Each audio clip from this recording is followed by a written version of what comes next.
que arranquemos, si quieren agarrar un café o algo, un minuto más ahí, para traerlo y todo. No se puede encargarlo, no puedo Yo creo que la comida es importante. Creo que la calidez, trato siempre de quedar.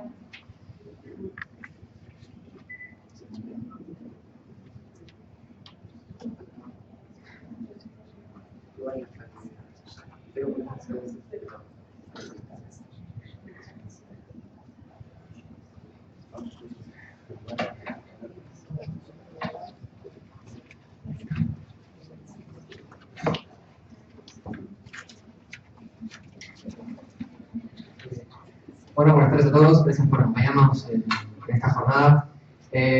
Para los que no conozcan el trabajo de ADC, ADC es una organización no gubernamental, sin fines de lucro y apartidaria, que tiene como objetivo principal luchar y proteger las instituciones democráticas y lo que son los derechos fundamentales de todas las personas de la sociedad.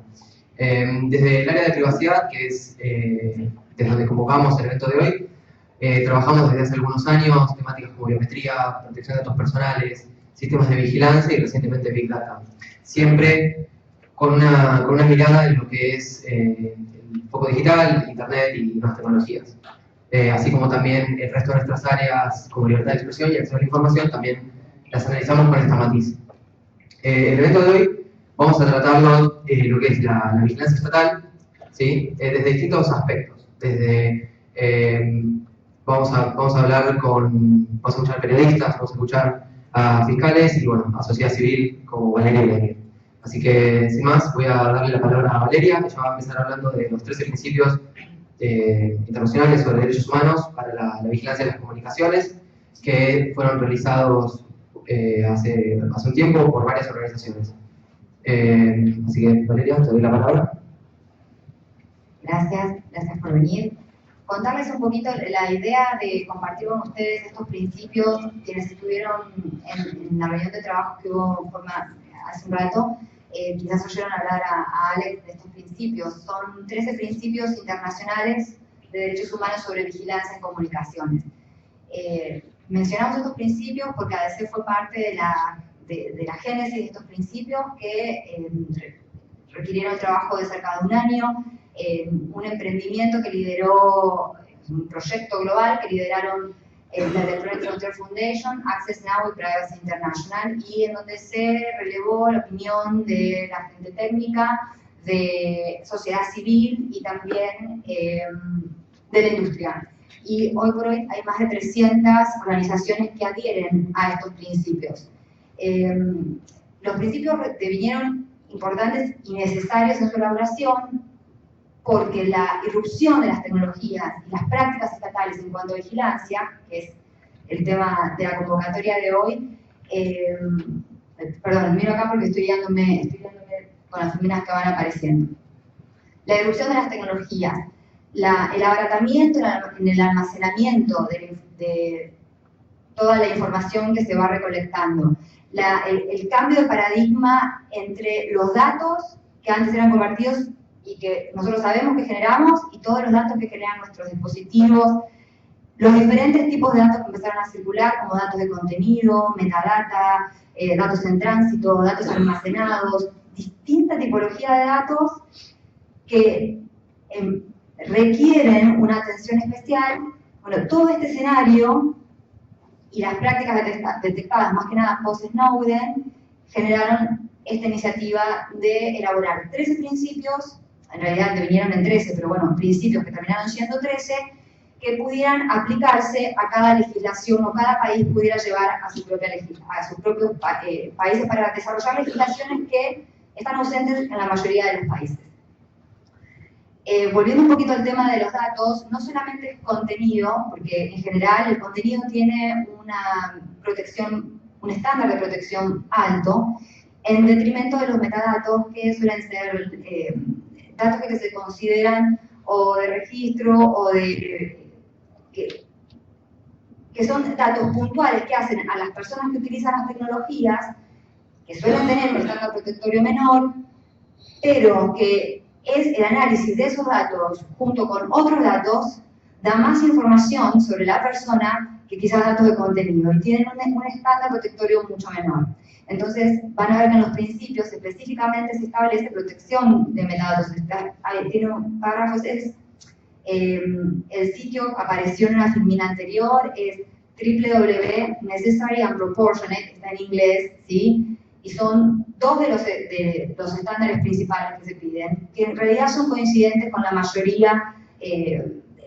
Cuando tiene que ver con regulación de derechos y demás, aparecen estas dos palabras, necesario y proporcionado. O sea, para los que venimos del paro legal, son palabras que aparecen seguido. Acá también, y se eligió esto porque resumen o ponen en evidencia dos características que son hasta de sentido común y que tienen que ser la guía en este tipo de cuestiones. Los principios se tienen que entender en forma holística, o sea, tomar uno por separado no sirve y no termina de captarse el concepto. O sea, se tienen que entender como un todo. Están focalizados más que nada en el accionar del Estado, pero también aplican, y de hecho durante la tarde o en la jornada precedente salió el tema, también aplican respecto de empresas privadas que tienen una intervención muy fuerte en lo que tiene que ver con tecnologías e interceptación. Sabemos que más allá del discurso de seguridad que el Estado comparte o erige o usa y que es un discurso legítimo en cierto punto, también hay un negocio muy grande en cuanto a la compra de tecnología, la generación de tecnología, más allá de la participación de empresas como las telcos o como las empresas de internet y demás, tienen muchos datos, más que nada relacionados con metadata, que utilizan para sus propios fines y que también entran en juego en esto, pero los principios en sí están articulados o focalizados en el accionar estatal. No solo cuando hablamos de tecnologías de interceptación de comunicaciones, hablamos de afectación de la privacidad, sino que sabemos o es conveniente reflexionar y recordar que la privacidad, la intimidad nos permiten la elaboración de pensamiento, la elaboración de opinión, vinculada a la libertad de expresión también, y además también toca temas de seguridad, que insistimos es un aspecto legítimo a considerar. Los principios tienen dos o tres definiciones. La que aparece en pantalla es la de información protegida, como para tener una idea del espectro amplio al que se refieren los principios cuando hablan de información. Esto de información que incluye, refleja, surge de o se refiere a las comunicaciones de una persona que no están fácilmente disponibles y accesibles para el público en general. Ustedes pueden ver que la definición es muy amplia y bajo esa definición capta casi todo o todo lo posible. Tengan presente que son principios generales que después deberán ser trabajados localmente para adecuar a las legislaciones que en definitiva se sancionen y que van a estar limitados por las pautas culturales o las pautas de políticas públicas que también el Estado pueda llegar a elaborar. Principios, legalidad, ¿sí? Ninguna medida, ninguna acción de interceptación, ninguna tecnología puede ser utilizada si no hay una ley en sentido formal y material que lo avale, ¿sí? No basta un decreto, no basta, tiene que ser una ley sancionada, cumpliendo el procedimiento que cada constitución establece, que en nuestro caso, por ejemplo, es pasar por el Congreso de la Nación y después, bueno, seguir el trámite ante el Poder Legislativo. Tienen que también ser redactadas en un lenguaje claro y preciso. La mayoría, y nosotros por ejemplo lo vimos en la reforma de la ley de inteligencia, lo vemos con frecuencia en muchos aspectos de nuestra legislación, o en muchos términos de la legislación, se utiliza el lenguaje ambiguo, se utiliza el lenguaje poco preciso, o se utilizan fórmulas generales que cuando hay que bajarlas a terreno abarcan un espectro tan amplio que terminan desvirtuando el fin protectorio que tienen. En este caso, si bien sabemos que es una dificultad y sabemos que además los términos pueden ser interpretados, y más cuando hay abogados en el medio, 50% para un lado, 50% para el otro, una misma expresión, tiene que ser lo más preciso, claro y acotado posible. Y hay un punto de revisión periódica que no es menor, porque también es sabido que nuestras leyes, o en general las leyes, tienen un ciclo de revisión muy largo y muy, si es que lo tienen, ¿no? Y en el caso de las tecnologías, la revisión debe ser permanente. ¿Por qué? Porque las tecnologías se desarrollan a una velocidad que no tiene que ver o que deja atrás los métodos normales de la actualización de las leyes. Con objetivo legítimo, que también o sea, no alcanza con decir seguridad como objetivo legítimo, porque es tan amplio que desvirtúa el objetivo legítimo. Tiene que ser establecido por autoridades estatales, tiene que respetar y corresponder a un interés público preponderante e importante, y tiene que evitar fórmulas que tengan que ver con discriminación o que tengan como objetivo religión, raza, intereses o partidos políticos, religiosos, ¿sí? O sea, todo lo que tenga que ver con interceptación de comunicaciones debe ser con un objetivo claro, tiene que estar establecido sin ambigüedad, la menor ambigüedad posible, con la mayor claridad posible, y aplicarse a la población en general, no a un sector en específico. Quizás a nosotros no nos suena familiar o nos parece raro, pero tengan en cuenta de nuevo, estos principios están hechos de forma global y hay sociedades que son muy sensibles a ese tipo de divisiones o de diferencias. Necesidad, proporcionalidad, si bien ustedes van a ver los principios en el sitio web, van a ver que están separados, los vamos a explicar como uno, y yo voy a agregar idoneidad, que también está separado.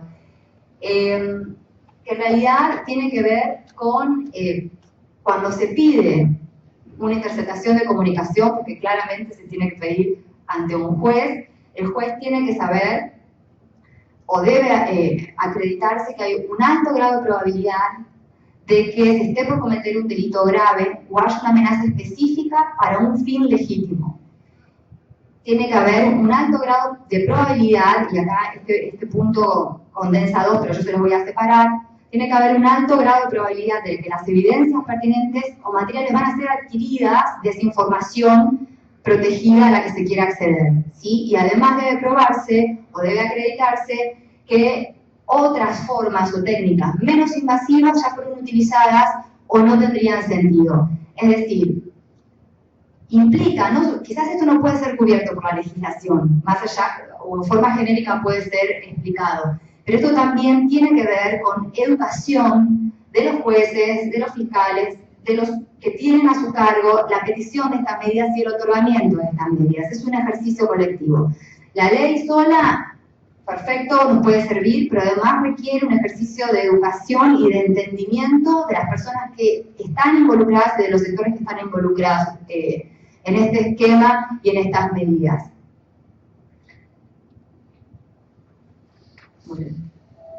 Minuto que lo tengo lejos y no llego a leer. La información a la que se accederá tiene que estar limitada solamente a lo relevante y a lo material, es decir, al objetivo específico que se intenta acreditar con esa interceptación de comunicación. No se puede recolectar en forma genérica, no se puede reconectar al voleo, no se puede reconectar una cosa o la otra. A lo mejor en el caso puntual, bueno, ya desde la práctica fiscal nos darán otra opinión, pero esto, insisto, son principios generales. En el caso puntual habrá que ver y revisar el caso puntual, pero desde la concepción general del sistema la idea es que sea lo más particular, pormenorizado, acotado posible. Otro punto acá, la información excedente, lo que no se use, lo que no se utiliza o no sirva, no puede quedar por las dudas. Debería ser destruido o debería ser devuelto. ¿Sí? Porque un poco en línea con lo que se hablaba hoy más temprano, tener grabaciones de hace 10, 15 años de las que ni siquiera se tiene registro que están, o que no se sabe que están, son altamente vulneradoras de la privacidad e intimidad de las personas, si no tiene sentido o no tiene ninguna utilidad. Paso a autoridad competente. Bueno, después la ampliación de cada punto, los invito a mirar el sitio, es muy amigable en cuanto a lectura, está en varios idiomas, incluso en castellano, y van a poder ampliar un poquito más lo que yo les estoy comentando. En cuanto a autoridad competente, tiene que ser autoridad judicial, imparcial, competente, lo volví a repetir, tiene que estar separada y ser independiente de las autoridades encargadas de la vigilancia. Un poco en el esquema de un juez que ordene y un órgano gestor o que tenga a su cargo llevar adelante la medida, pero no puede ser el mismo órgano que lleva la medida el que decida hacerla. Y lo esperable es que esta autoridad judicial esté capacitada en materias que tienen que ver con la vigilancia de las comunicaciones. La mayoría de los jueces no entienden o no terminan de comprender, y insisto acá, entiendo que el fiscal nos va a dar quizás más experiencia en este sentido, la dificultad que los operadores jurídicos en general tienen para terminar de captar el impacto que el uso de estas tecnologías tiene en cada uno de nosotros y en los mismos procesos judiciales. Así que lo esperable es que los jueces o las autoridades que tienen a su cargo la autorización de este tipo de tecnologías comprendan de qué se trata y comprendan la tecnología.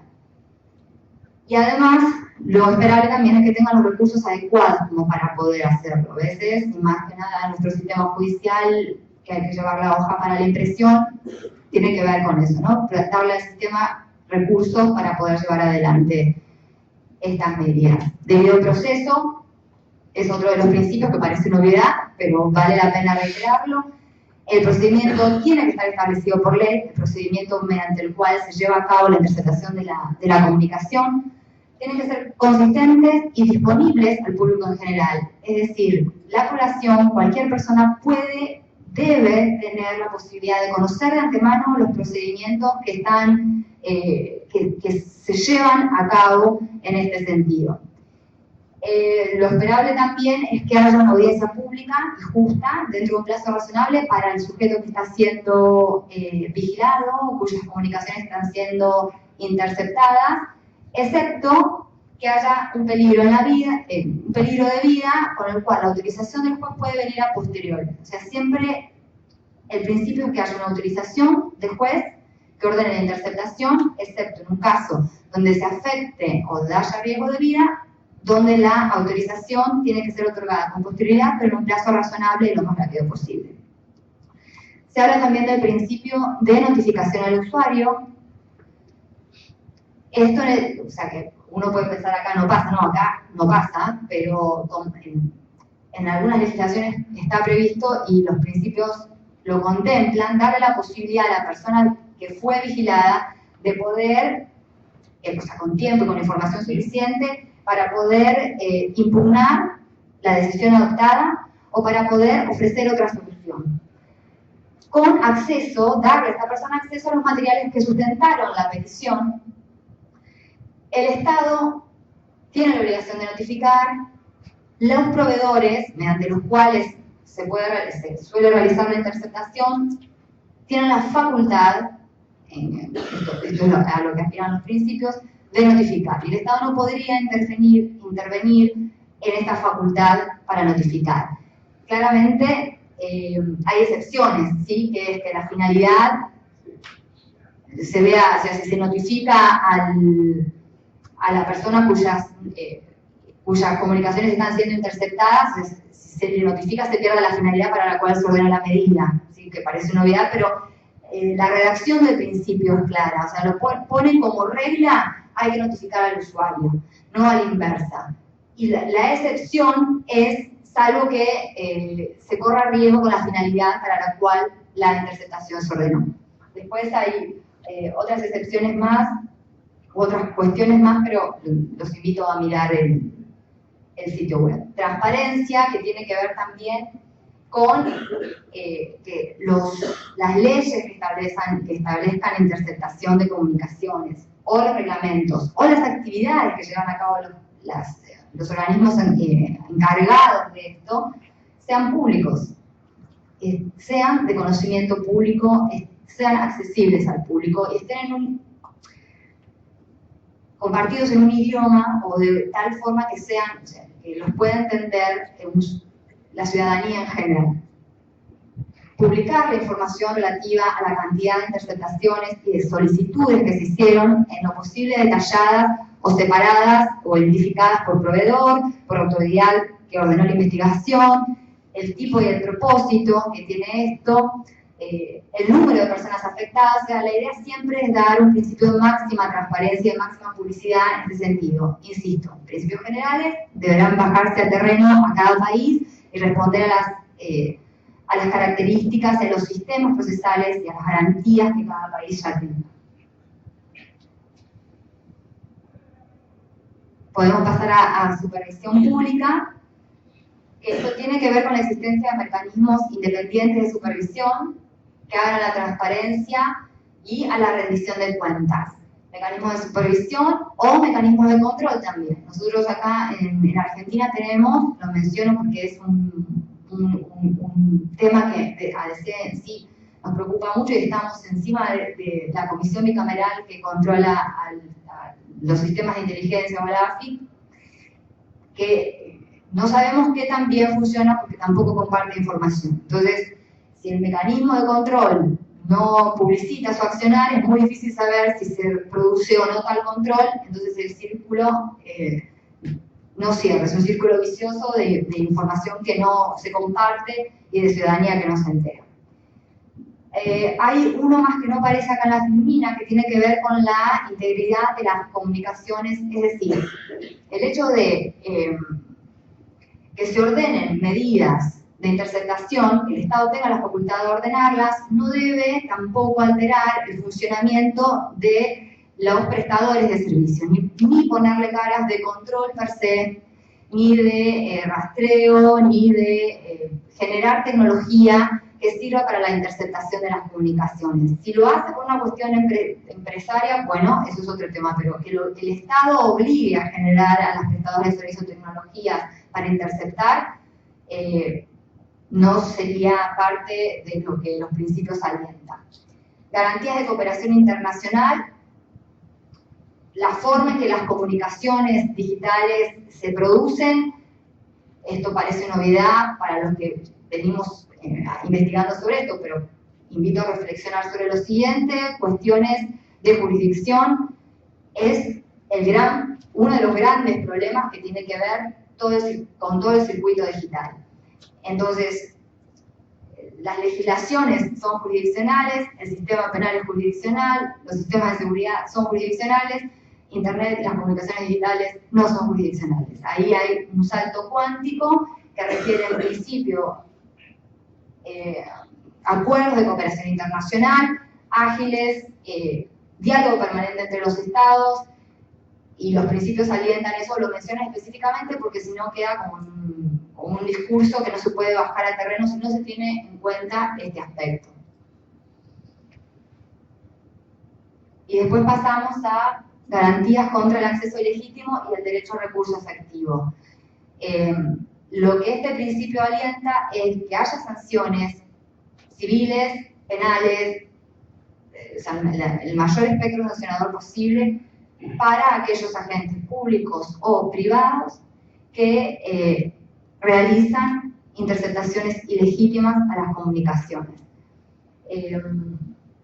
Habla también de protección a los whistleblowers, aquellos que han denunciado irregularidades, por ejemplo, el caso Snowden. Estados Unidos tiene una renuencia manifiesta a hacerlo, no reconoce eso. Hay algunas legislaciones que sí, los principios alientan a que estos whistleblowers sean protegidos, lo mismo que el uso de herramientas de anonimato y de cifrado. En este sentido, ahora es un tema particularmente sensible. Sabemos que Estados Unidos y Europa, por atentados, por cuestiones que tienen que ver con el terrorismo, están yendo fuertemente en contra de técnicas de cifrado, más sobre el cifrado que con el anonimato, pero lo que los principios invitan a reflexionar es acerca de los aspectos positivos del cifrado y del anonimato, y la razonabilidad que tendría eliminar el cifrado o el anonimato en relación a los beneficios que esto genera. Pensemos, sé que la criminalidad es difícil en contextos como los que están pasando a partir de, por ejemplo, los atentados en París y demás, es difícil poner el foco en los aspectos positivos, pero lo cierto es que los hay. Hay en cuestiones de anonimato, por ejemplo, y acá yéndome un poco de privacidad, a nivel de libertad de expresión, o por ejemplo colectivos o minorías, usan anonimato, usan cifrado, usan seudónimos inclusive para poder expresarse libremente, para poder ejercer o vivir como quieren vivir. Y eso tiene que ver con núcleos importantes de nuestro desarrollo personal y de nuestro desarrollo social. ¿Es un equilibrio difícil de lograr? Seguro que sí. En principio lo que intentan es poner luz sobre estos aspectos que son muy sensibles y que si no se tienen en cuenta pueden generar legislaciones o, en el mejor de los casos, legislaciones, sino, como está pasando en nuestro país, por ejemplo, prácticas que pueden resultar, si no son o no se tienen en cuenta principios que garanticen la privacidad y otros derechos, pueden resultar abusivas y contrarias a lo que se intenta proteger. De nuevo, los invito a mirar el sitio y, bueno, cualquier consulta estamos a disposición a través de las redes y demás.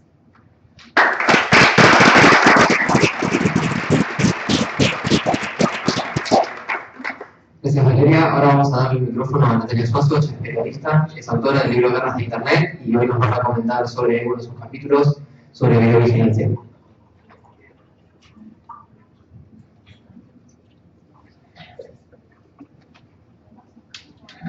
¿Quieres el ayudo?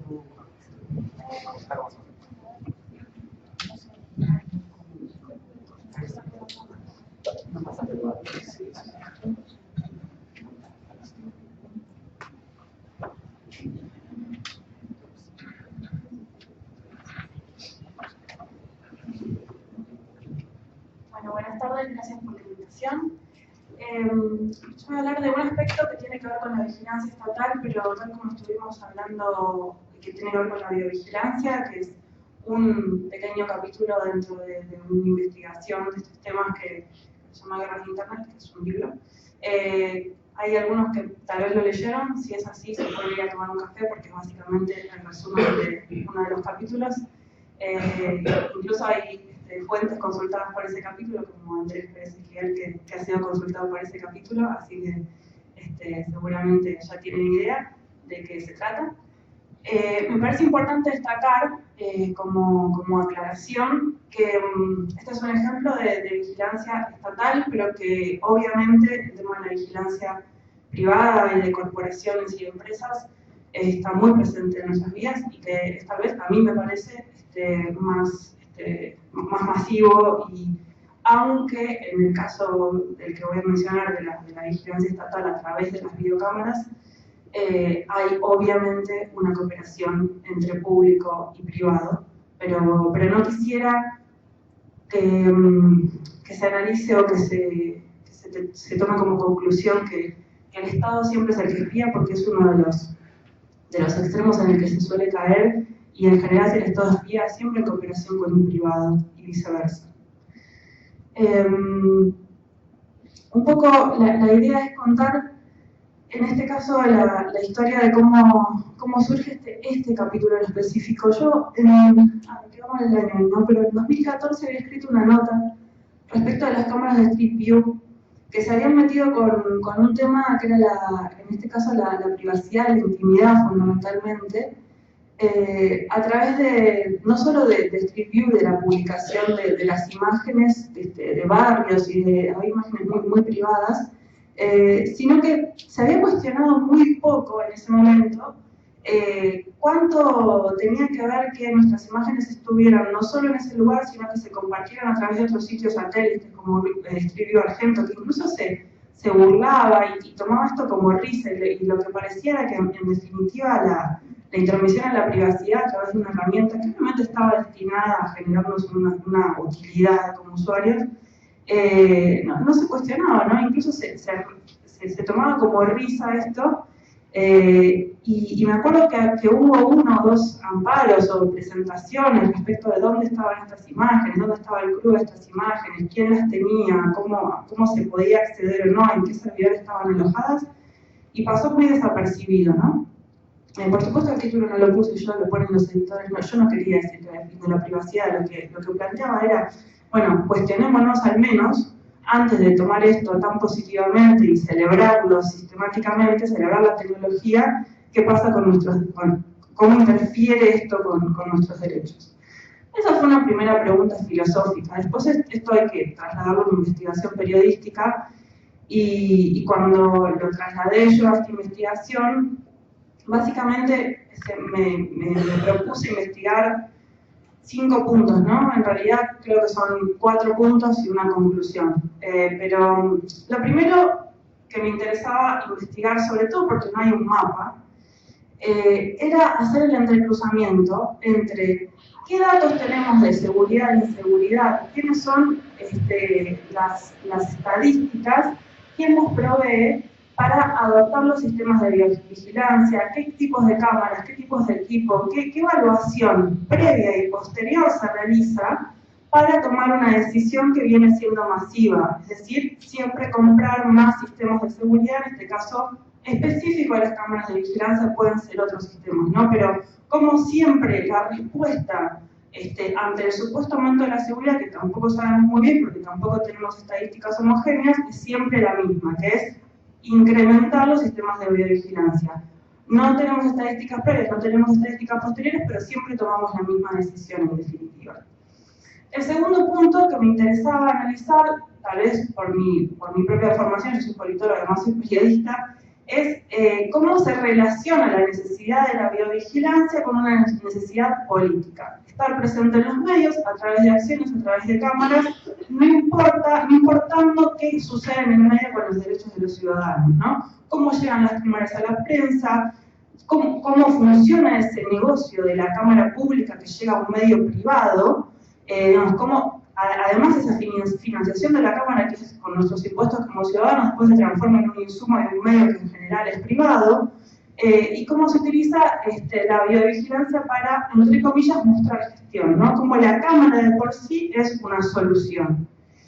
Ahí me meto en otra cuestión que es la biovigilancia del modelo de negocios. Como en la mayoría de las cuestiones tecnológicas, la biovigilancia en Argentina y en el mundo es un monopolio de unas pocas empresas que tienen, que siempre ganan licitaciones, que siempre son las mismas, que tienen muy poco control y que en general son poco transparentes en el sentido de cómo suceden, cómo se ganan esas licitaciones. Hay esquemas, o hay bases para ganar pliegos, etc.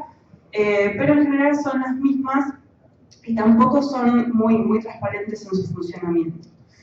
Luego el tema de los derechos humanos, que es cómo afectan a nuestros derechos y quién nos protege, y cómo, a qué derechos y cómo podemos protegernos, que es también otro tema que todavía, en el caso de la Argentina, hay, digamos, también en la sala, y hoy había algunas personas, por ejemplo, de la Defensoría del Centro de Protección de Datos de la Ciudad de Buenos Aires, que se encargaron de algunos casos vinculados con cámaras de seguridad, pero todavía los casos son recientes y el trabajo viene siendo lento y bastante trabajoso en cada caso donde hay una violación de derechos por cámaras de seguridad. Y tal vez el quinto punto, que puede ser una pregunta, pero en realidad tiene que ver con una hipótesis que recorre, digamos, el libro y otras partes de otras investigaciones, es cómo estamos ofreciendo directamente el control de nuestros datos, de nuestros cuerpos, no solo de las imágenes, sino de otro tipo de datos, algoritmos dominados por un puñado de empresas que cooperan, hacen negocios entre sí con la política, y cómo quedan nuestros derechos metidos en eso, porque siempre la tecnología se supone que viene a solucionar los problemas. Finalmente, el título que le puse a la investigación, que ahora les voy a comentar, es Vigilar y entretener un modelo de negocio feliz, porque para mí tiene que ver con estas dos cosas. Hay mucho entretenimiento en el tema de las cámaras, mucha también barrera cultural que se corrió respecto de lo que mostramos, pero una cosa es que lo mostremos nosotros voluntariamente y otra es que otros que tienen la obligación de vigilarlos lo hagan y además lo utilicen políticamente. Hay una diferencia importante. Y entonces, primero las conclusiones y después los datos, es que hay una relación intrínseca entre la utilización de las cámaras, la relación con los medios y la política. ¿Por qué? Porque es un modelo de negocios. Ahora vamos a ver en los datos que no responde a criterios racionales y tampoco hay una rendición de cuentas sobre lo que se hace pre y posteriormente. Esto que decíamos, que no hay una estadística en la adopción de cámaras, el criterio es fundamentalmente el marketing, el negocio con los proveedores, llave en mano. Si el proveedor en general, el que gana la licitación de la cámara, también gana la licitación de la transmisión de los datos, de la fibra óptica, del mantenimiento técnico, se lleva un paquete bastante grande. Y después, respecto de la privacidad, el problema no es la privacidad en sí misma, porque ahí podemos discutir qué tipos de privacidades, en qué épocas, cómo va cambiando, etcétera, sino quién la controla, quién tiene el poder sobre esa privacidad, y si lo decido yo por mí mismo o si lo deciden otros, ¿no? Hay otros que además tendrían que controlar mis derechos o tendrían que proteger mis derechos. Y finalmente, si lo valioso es exponer todo o controlarlo nosotros o que otros puedan preservar esos derechos que tienen que ser preservados. Entonces, acá hay algunos datos. Esto es un resumen que demuestra algo en Argentina y en América Latina interesante, que lo voy a resumir un poco en lo que yo fui encontrando, que es lo siguiente. Cuando uno va a buscar estadísticas de seguridad, hay una serie de informaciones, primero fragmentadas, segundo de diferentes fuentes, digamos, hay informaciones del Ministerio Público, del Ministerio de Justicia, hay informaciones provinciales, hay municipios que incluso tienen sus propias estadísticas de seguridad, hay informaciones que proveen las comisarías, hay informaciones de los hospitales, digamos, después hay estadísticas de organismos internacionales, pero no existe un mapa de seguridad o inseguridad o tipos de delitos que permita la toma de decisiones. Entonces, aun cuando no existen estos datos, porque digamos, yo fui buscando las licitaciones en cada uno de los municipios que fueron comprando cámaras, me remonté a 5 años para atrás, aunque no existan estas estadísticas, la solución siempre es la misma, instalar cámaras. Instalar cámaras en distintos niveles, hay ciudades con más y ciudades con menos cámaras. El modelo, que es el modelo que se publicita mayormente, y donde hay más ejemplos, es el de Tigre, que es una cada 300 habitantes. Pero después lo que sucede también es que ciudades muy grandes con muchos habitantes a veces tienen muy pocas cámaras. Ciudades, y se promociona la cámara como la solución para la inseguridad. Después también sucede que ciudades con pocos habitantes tienen muchísimas cámaras, entonces hay una desproporción. No hay una proporción, no hay una política. Entonces esto evidentemente no toma criterios racionales y tiene que ver con lo siguiente, ¿no? Las grandes urbes hay en Argentina y en el mundo, hay grandes ciudades con pocas cámaras, hay ciudades pequeñas con cientos de cámaras, o sea, no hay una proporción ahí. Tampoco hay una estadística, es lo que decía, no hay una estadística homogénea del delito. Cuando sí hay datos tampoco hay correlación. Hay ciudades que sí tienen estadísticas con altas tasas de delito, que tienen planes extensos de instalación de cámaras, y otras que tienen que no compran este tipo de equipamiento y compran otros. Y después distintos tipos de delitos para los cuales también la solución siempre es la misma. Aún sin dato, la solución es en general la misma, como decía, la compra de videovigilancia. Y en general, en las licitaciones se repiten ciertas especificaciones técnicas que se replican y que son las que se venden en general en el mercado. Esto tiene que ver con dos cuestiones, esto sobre todo es lo que aparece, digamos, en las noticias, ¿no? En Estados Unidos y en Europa, también lo hablábamos un poco en el panel anterior, digamos, la excusa, y ahora también más repetida y recientemente también por los atentados en París, es el terrorismo. Aquí en Argentina, en América Latina, la excusa es la inseguridad urbana. Pongo este ejemplo del informe de NEC, que es uno de los grandes proveedores de sistemas de videovigilancia y de sistemas biométricos, porque fue un informe que se publicó cuando yo estaba haciendo la investigación para este capítulo, y era muy interesante porque los mismos proveedores de sistemas de videovigilancia hacen estos informes. Este en particular es de NEC, junto con la Unidad de Inteligencia de Economist, que es un departamento de periodismo de datos. Hicieron un informe interesante que tiene como 60 páginas, que en las primeras 40 páginas destaca todas las ventajas y los beneficios de los sistemas tecnológicos, no solamente en la seguridad, sino en distintos procesos estatales y de smart cities y ciudades inteligentes.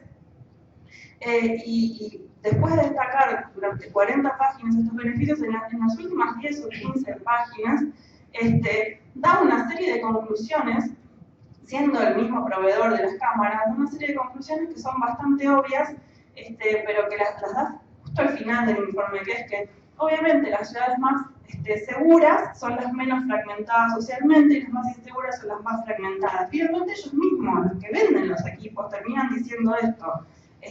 Las ciudades que tienen menos cantidad de barrios cerrados, donde hay más plazas, donde hay más autopistas, o que tuvieron que reformar su trazado urbano a partir de un juego olímpico, etc., finalmente son las más seguras. Entonces, finalmente, ellos mismos, los proveedores, terminan diciendo que, bueno, que tampoco hay una relación, ¿no? Pero, digamos, se sigue avanzando, aún así se sigue avanzando. Y la solución siempre pasa por la tecnología.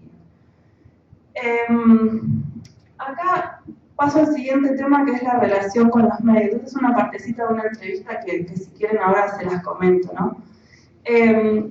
Casi todas las cámaras de seguridad terminan en los medios. Es más, hay canales de televisión directamente producidos con cámaras de seguridad. En América 24 hay un montón de programas que permanentemente pasan cámaras de seguridad.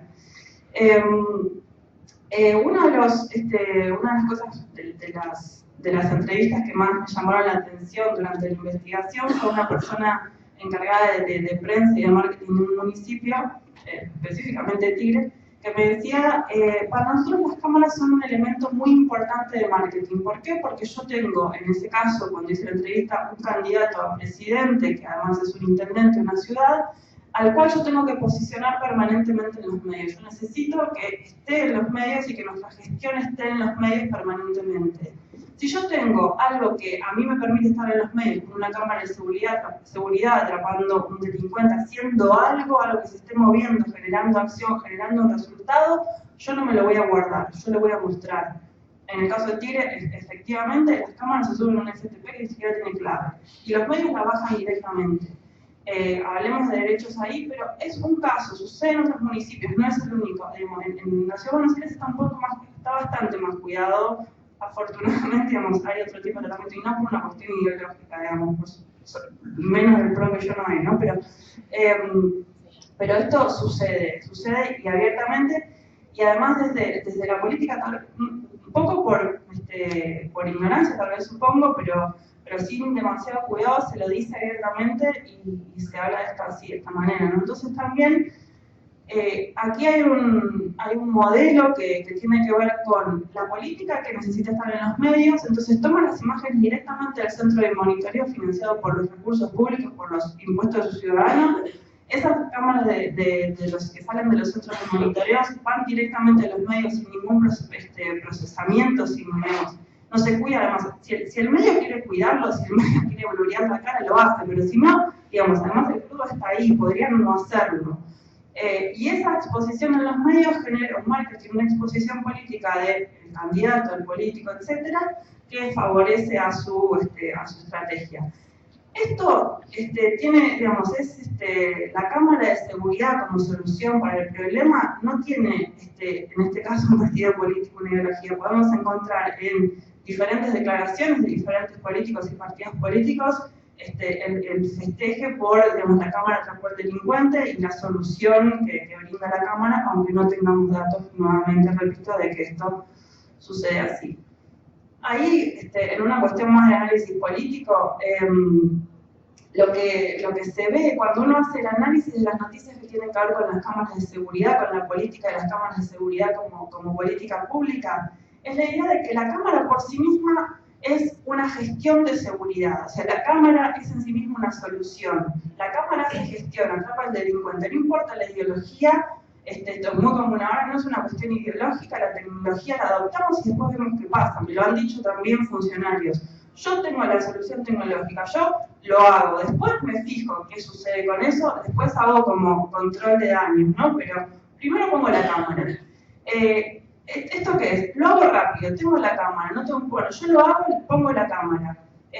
Además tiene que ver con otra concepción de la tecnología que es neutral, que no hay ideología en la decisión tecnológica, cosa que por supuesto yo estoy en desacuerdo, no hay una ideología en esa decisión.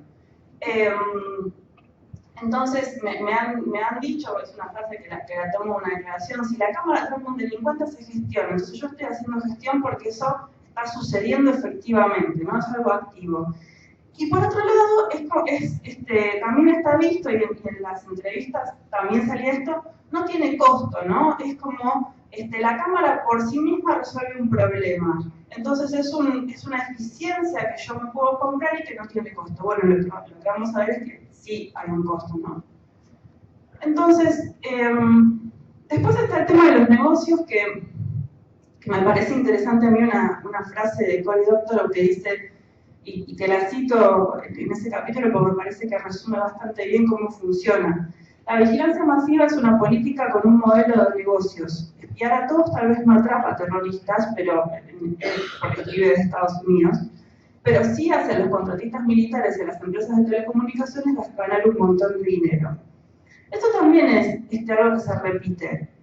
Las empresas son en general las mismas, siempre, o sea, se suceden gestión a gestión, suceden los cambios de gobierno, pero las empresas que proveen la tecnología son siempre las mismas y en general aumentan cada vez más sus compras. Y entonces, finalmente, también hay que analizar cómo esas empresas operan en el lobby. Obviamente, un lobby respaldado por un tecnooptimismo, es decir, por la creencia de que la tecnología soluciona los problemas que la tecnología soluciona cualquier problema, no importa qué problema sea.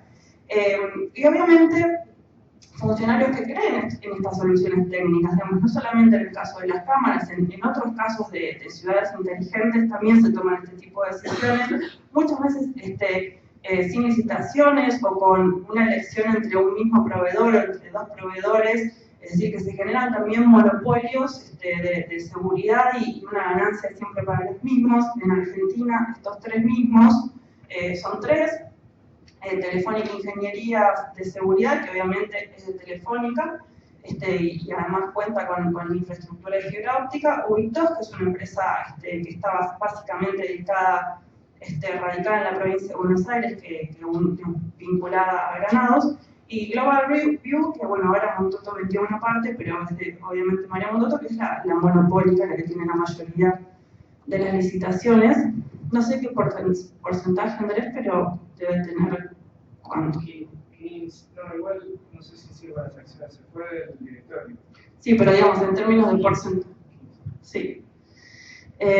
Bueno, son tres empresas en Argentina, pero digo, supongo que en México pasará algo parecido. Son más o menos. Pero, sí, la concentración es mucho mayor. Bueno, acá por lo menos hay tres.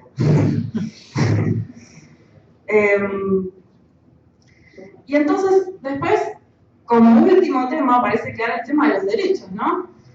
En términos de derecho hay varias cuestiones que están en juego. Primero, la ubicación de las cámaras. Si pueden, o sea, la pregunta ahí en la que ha trabajado Andrés y que ha hecho también acción y activismo al respecto, es si las cámaras, si nosotros los ciudadanos tenemos el derecho de saber dónde están las cámaras, o si pueden estar ocultas, camufladas, y si además los organismos públicos que proveen de las cámaras y que instalan las cámaras deben informarlo o no. Obviamente, del lado de sí deben informarlo, estamos, o estoy por lo menos, o también están los organismos de derechos humanos, pero muchas veces ese pedido es rechazado, ¿no? por las autoridades. El otro tema en donde también hay un consenso es, hay un consenso, pero también debe generarse más transparencia para que se cumpla, es cuánto tiempo se pueden guardar las imágenes, para qué fines se pueden utilizar y cuál es el tratamiento legal.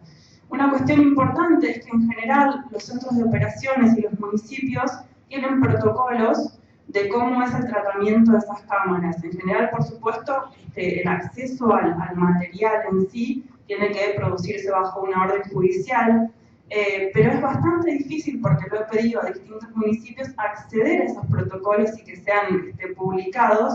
Y hay otra cuestión, que es que además cada centro de monitoreo en general hace sus propios protocolos y los va modificando y no son públicos. Esa es otra cuestión. No los publicitan. Sí publicitan la acción, pero no el procedimiento. Entonces el procedimiento queda en manos de unos pocos y no es público. Entonces decidimos que sí nos tienen que vigilar, invertimos en eso, pero después no sabemos cómo se está tratando ese material, lo cual también es una violación de derechos, o al menos debería ser transparente para que ante un caso de abuso, por lo menos podamos consultar al protocolo, ¿no? De nuevo aquí, el único que me mostró el protocolo y que fue transparente con eso fue el gobierno de la Ciudad de Buenos Aires, Nobleza Obliga. Y después, lo que hablaba Valeria, si es proporcional la vigilancia respecto de los derechos que se quieren proteger. Este es un tema que va a depender en cada caso, pero también, como mencionaba Valeria, a veces los mismos funcionarios o los mismos, las mismas instituciones o departamentos o secretarías, porque depende en cada municipio quién se encargue de esto, no tienen en cuenta que están trabajando con materiales que involucran derechos de los ciudadanos y qué derechos, que en esos datos también hay derechos a la privacidad, a la intimidad, etc., ¿no? Finalmente, bueno, y después hay una cuestión más, la última pregunta, es qué podemos reclamar y cómo pesa nuestra historia de dictaduras, de persecución y vigilancia, porque también hablando con distintos activistas y personas que estuvieron involucradas en algunos reclamos sobre este tema de las vigilancias y sobre el respeto de los derechos y la vigilancia, también me resultó interesante una conversación que tuve con Claudio Ruiz, que es un activista chileno de la Organización Derechos Digitales, y hablando con él de estos temas, lo pongo como una frase, en todo caso ejemplificadora de algunas preguntas que nos podemos hacer respecto a estos temas, pero seguramente hay muchas preguntas, es qué pasa con nosotros aceptando sin cuestionamiento la vigilancia en nuestros países, sobre todo en América Latina, donde tenemos historias relacionadas con la violación de derechos humanos, las dictaduras. ¿Por qué no estamos reclamando más nuestros derechos? Que por supuesto el reclamo de derechos siempre tiene que ser anterior a la violación. Fortalecer los derechos siempre es algo que tiene que hacerse de manera preventiva, no esperar a que suceda. Por eso los principios acordados en 2013 fueron muy importantes. Vinieron con un gran impulso de lo de Snowden, pero fueron un tema muy importante en el que acordaron varias organizaciones.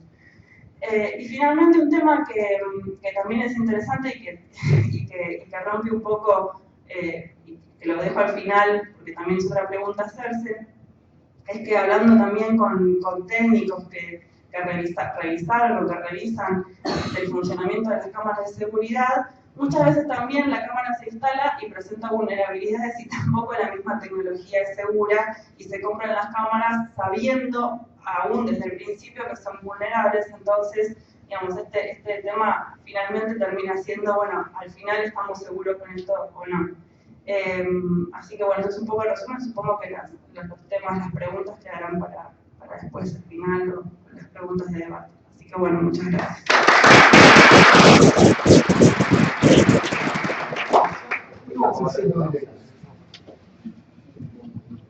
Gracias, Natalia. Vamos a dar ahora el micrófono a Horacio Solín, él es fiscal y está a cargo de la recientemente creada Unidad Fiscal Especializada en Ciberdelincuencia.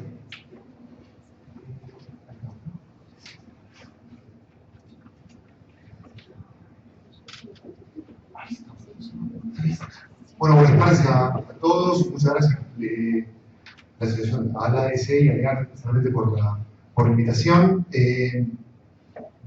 Un signo de pregunta para iniciar mi exposición me pareció apropiado, Leandro, cuando hace unos minutos me preguntó cómo se va a llamar tu exposición, cómo te la presento, y yo le dije, bueno, soy abogado, soy fiscal, entonces se me ocurría que un título acorde era privacidad versus investigación penal, porque esa es la tensión de la que habíamos hablado con Leandro hace un tiempo cuando me entrevistó.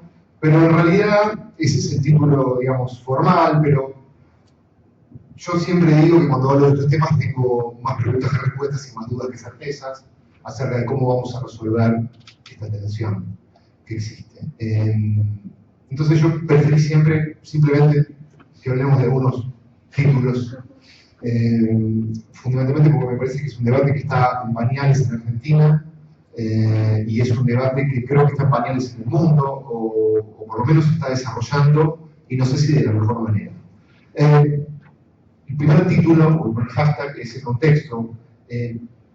Nosotros venimos trabajando en temas que tienen que ver con el mejoramiento de los estándares de las investigaciones que tienen que ver con los datos digitales hace bastante tiempo. Hace muy poco tiempo tenemos forma de unidad fiscal especializada, pero hace bastante tiempo que venimos discutiendo con fiscales, con actores de la sociedad civil, con el sector privado, con el sector público, de qué forma abordar lo que yo considero que es un fenómeno de la ciberdelincuencia, y lo hemos charlado con Iván, que está acá presente varias veces, que es el cibercrimen, que tiene que ver qué son, si son computer crimes, si son computer related crimes, si son delitos en tecnología. Sin embargo, lo que siempre tuvimos claro es que teníamos que generar herramientas para las investigaciones, teníamos que ver cuáles eran los inconvenientes que tenían esas investigaciones, cuáles eran los estándares sobre los cuales íbamos a trabajar en esas investigaciones, y fundamentalmente qué iba a pasar cuando nos empecemos a encontrar con los escollos que existen hace tiempo y sobre los que ahora, cada vez que pasa algo muy grave como lo que pasó en París, se vuelven a plantear o se vuelven a poner en escena. Me acuerdo perfectamente que en enero, cuando fue lo de Charlie Hebdo, también se planteó y se viene planteando hace un tiempo. Eso por un lado. Y después, otra cuestión que tiene que ver con el contexto, dos cuestiones más me quedan sobre eso, es que nosotros como Ministerio Público, como fiscales, tenemos una doble visión. Somos un poco complicados, porque por un lado tenemos que promover el accionar de la justicia, tenemos que impulsar las investigaciones, pero por otro lado tenemos que respetar la legalidad del proceso. Entonces, nosotros tenemos que transitar un equilibrio entre estas dos tensiones, y me parece que también, y ese es uno de los desafíos del área del cual la Procuradora me pidió que me haga cargo, en combinación con otras áreas, fundamentalmente con las áreas de derechos humanos de las procuraciones, definir cuáles van a ser los estándares de acá más de nuestras investigaciones, e impulsar estatalmente que esos estándares se establezcan normativamente. Es algo que hablaba Valeria al principio. No tenemos definiciones normativas sobre eso, o sí, después veremos, pero tenemos que establecer estándares. Ese es el segundo contexto. Y el tercer contexto que les quería mencionar es tal vez algo que también se habló y que se vio en el primer mail que nos intercambiamos. Vos me mandaste un mail y lo primero que vi es tu firma PGP. Y cuando yo te contesté, debes haber visto abajo mi firma PGP también. Entonces, cuando se empiezan a plantear estos temas de la inscripción y del anonimato, pero fundamentalmente de la inscripción, coincido en eso también, todos usamos inscripción, o cada vez más se usa inscripción. Yo podría preguntar acá cuántos usan WhatsApp, cuántos usan Telegram, cuántos usan Telegram con los mensajes cifrados, cuántos usan Signal, cuántos encriptan sus mensajes, pero podría preguntar algo más sencillo, quién me da su clave de Hotmail acá. Digamos, todos tenemos determinadas herramientas como ciudadanos para defendernos de la privacidad, para defender nuestra privacidad frente a ataques de terceros, estatales, privados, legales o ilegales, pero cuidamos nuestra privacidad. Así como ciudadanos la cuidamos, debemos reconocer que como agentes estatales tenemos que tratar de respetar esos mismos estándares y entender que la privacidad, la inscripción, el anonimato, son cosas que en este momento están pasando, que van a seguir pasando y que responden incluso a la realidad de Internet. Hace poco tiempo tuvimos una reunión con autoridades estatales en una charla hablando de los bitcoins y cómo algunas autoridades estatales pretenden regularlas, como si fuese una moneda de curso legal. Yo le dije, eso es romper con la idea de las criptomonedas en general. Entonces, lo que hay que tratar de hacer es entender cómo funcionan esos ecosistemas y sí, tal vez regular determinadas cuestiones acerca, pero no pretender regular eso. Es como pretendía el primer ministro inglés en enero prohibir el WhatsApp, como si eso fuese la solución a los problemas del mundo. Saldrán 55 sistemas de mensajería cifrada distintas después. Entonces me parece que no es necesariamente prohibir, sino entender la forma y tal vez regular algunas cuestiones, pero con estándares que se discutan. Por eso me encantó la posibilidad de discutir acá y yo preguntaba si había muchos abogados o no, y me dijeron que había algunos, pero no todos, y también me gusta eso, porque me parece que no es una discusión exclusivamente de abogados, me parece que es una discusión multidisciplinaria, que tenemos que abordar, y tal vez este sea un escenario muy bueno, y me parece que estos escenarios se tienen que replicar.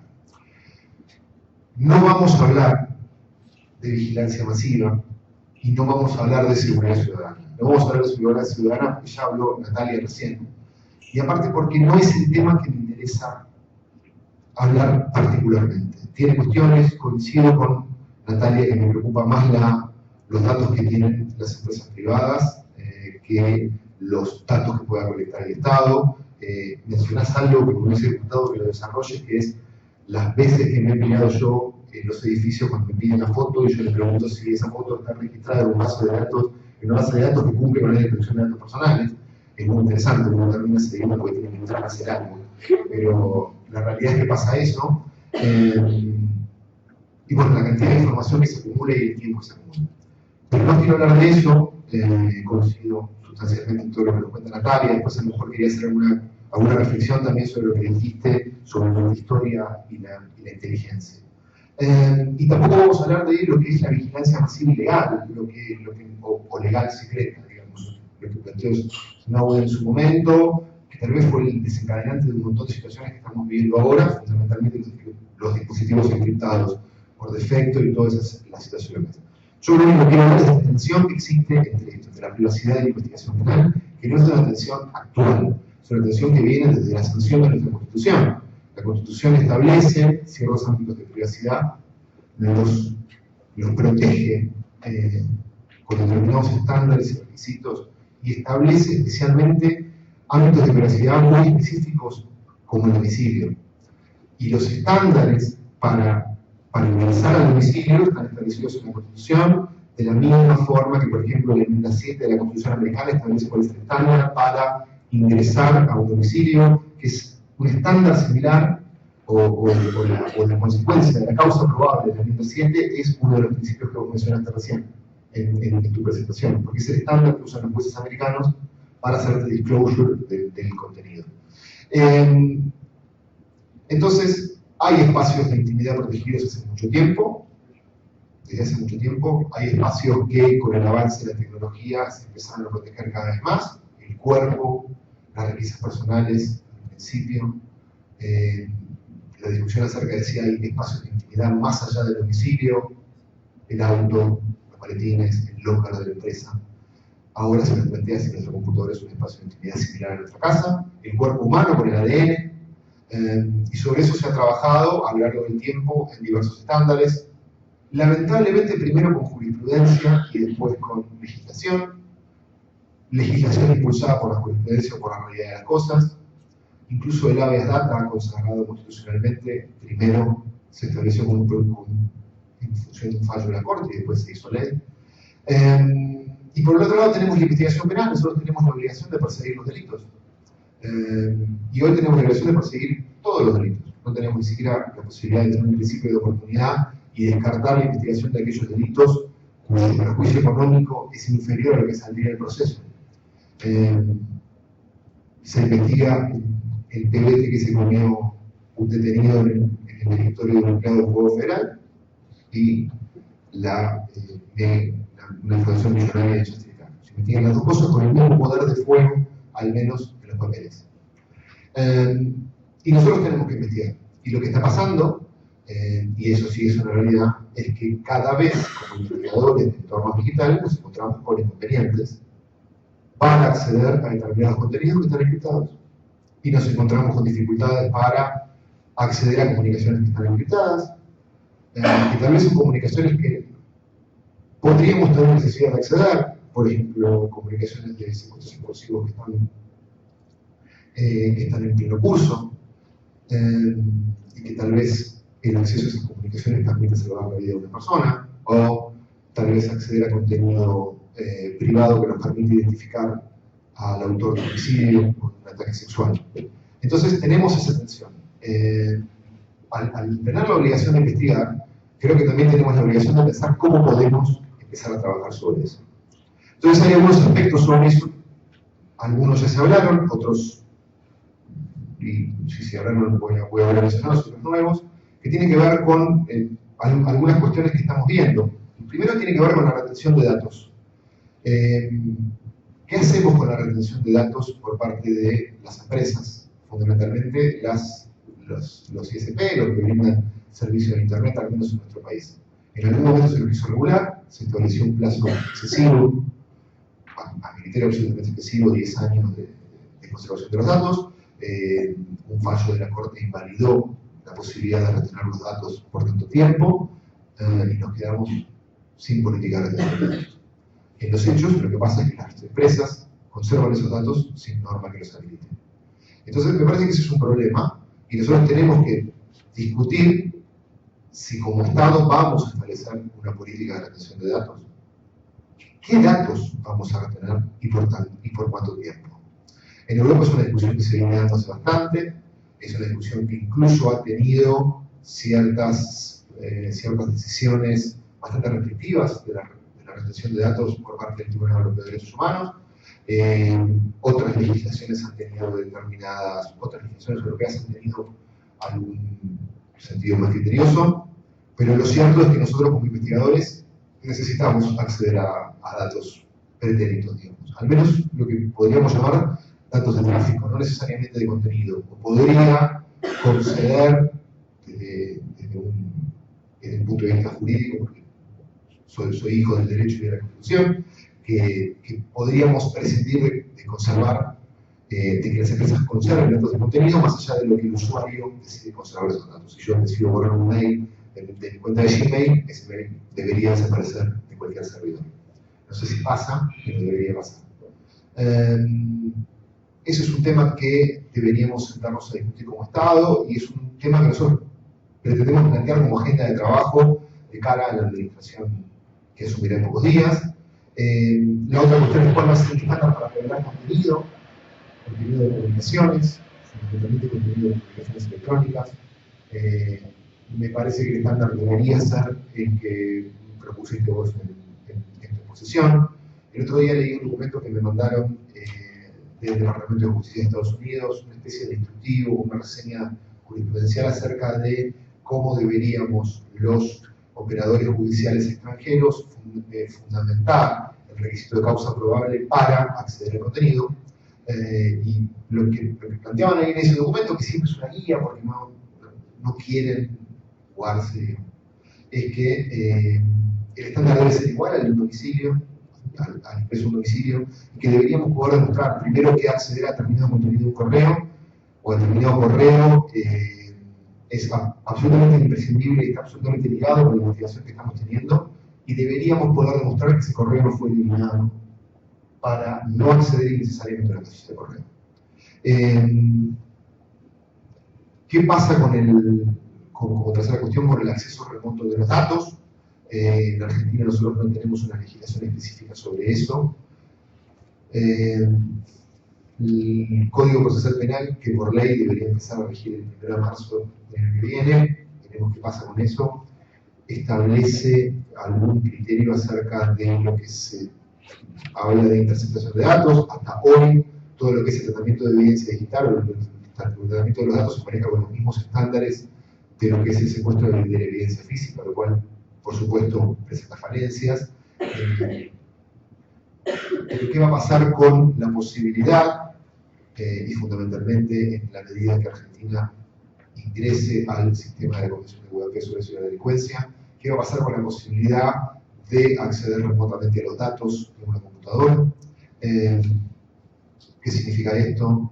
¿Qué es menos invasivo a la intimidad? ¿Allanar un domicilio para secuestrar una computadora o ingresar remotamente a la computadora y llevar los datos? ¿Se va a notificar al usuario de esa acción o no? Tal vez con posterioridad, pero se le va a avisar. Y aparte, ¿cómo va a entrar al Estado una computadora? ¿Cómo ingresaría el Estado a una computadora que tiene un dispositivo de protección? Fuerza bruta, troyano, y eso me remonta al último. Existe la posibilidad de que el Estado hackee ¿Es ético que el Estado hackee? Y si superamos esa posibilidad y decimos que sí es ético, ¿con qué programa? ¿Quién lo escribe? ¿Open source? ¿Lo vamos a poder ver? ¿Quién lo va a defender después en un tribunal ese programa? ¿Tiene vulnerabilidades ese programa? ¿Vamos a contar una empresa privada a pagar una agencia estatal de elaboración de troyanos? Ustedes también, pero en realidad a mí me llueven ofertas de empresas privadas proponiéndome troyanos para interceptar teléfonos. Entonces, yo digo, ¿cuál es el background de esa empresa? O asumiendo que podamos hacerlo, ¿no? ¿Quién me garantiza que si yo utilizo un programa así, esos datos a los cuales yo obtengo, pues no quedan contemplados en la empresa? Tal vez me diga, bueno, te doy el código y me da, no sé, 50.000 páginas de código. ¿Quién los revisa? Entonces, son temas complicados. Y si decimos, bueno, no, la verdad no vamos a hackear, vamos a hacer como está proponiendo o están exigiendo las agencias gubernamentales de Estados Unidos, ábrenos una puerta trasera porque yo quiero entrar cuando necesito entrar. Las empresas dicen, miren, si yo le hago un pacto, no vendo un iPhone nunca más en la vida en Estados Unidos. Aparte de no vender un iPhone nunca más, ¿quién me garantiza que ese banco no me lo va a vulnerar a otra persona? ¿Quién me garantiza que usted va a entrar solamente cuando hay una orden de la corte para entrar? ¿Quién me garantiza que usted no va a hacer alguna otra cosa con ese banco? Entonces, la discusión es, yo como actor estatal de las investigaciones, en algún momento voy a necesitar acceder a contenido que está cifrado. Yo también tengo mi disco cifrado, por eso también me hago cargo de esos problemas. Voy a necesitar entrar en un contenido cifrado, y entonces las opciones que hoy tengo son una puerta trasera, con los riesgos que tiene, o un ingreso autorizado por un juez de alguna forma. Entonces, esas discusiones, yo hasta ahora no encontré ninguna alternativa intermedia que me gustaría, ninguna de las dos me termina de gustar.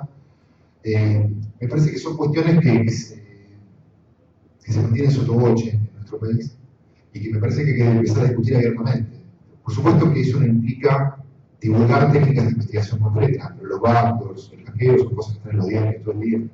Entonces, me parece que es una cuestión que tenemos que empezar a discutir de alguna forma. Los backdoors tienen alguna...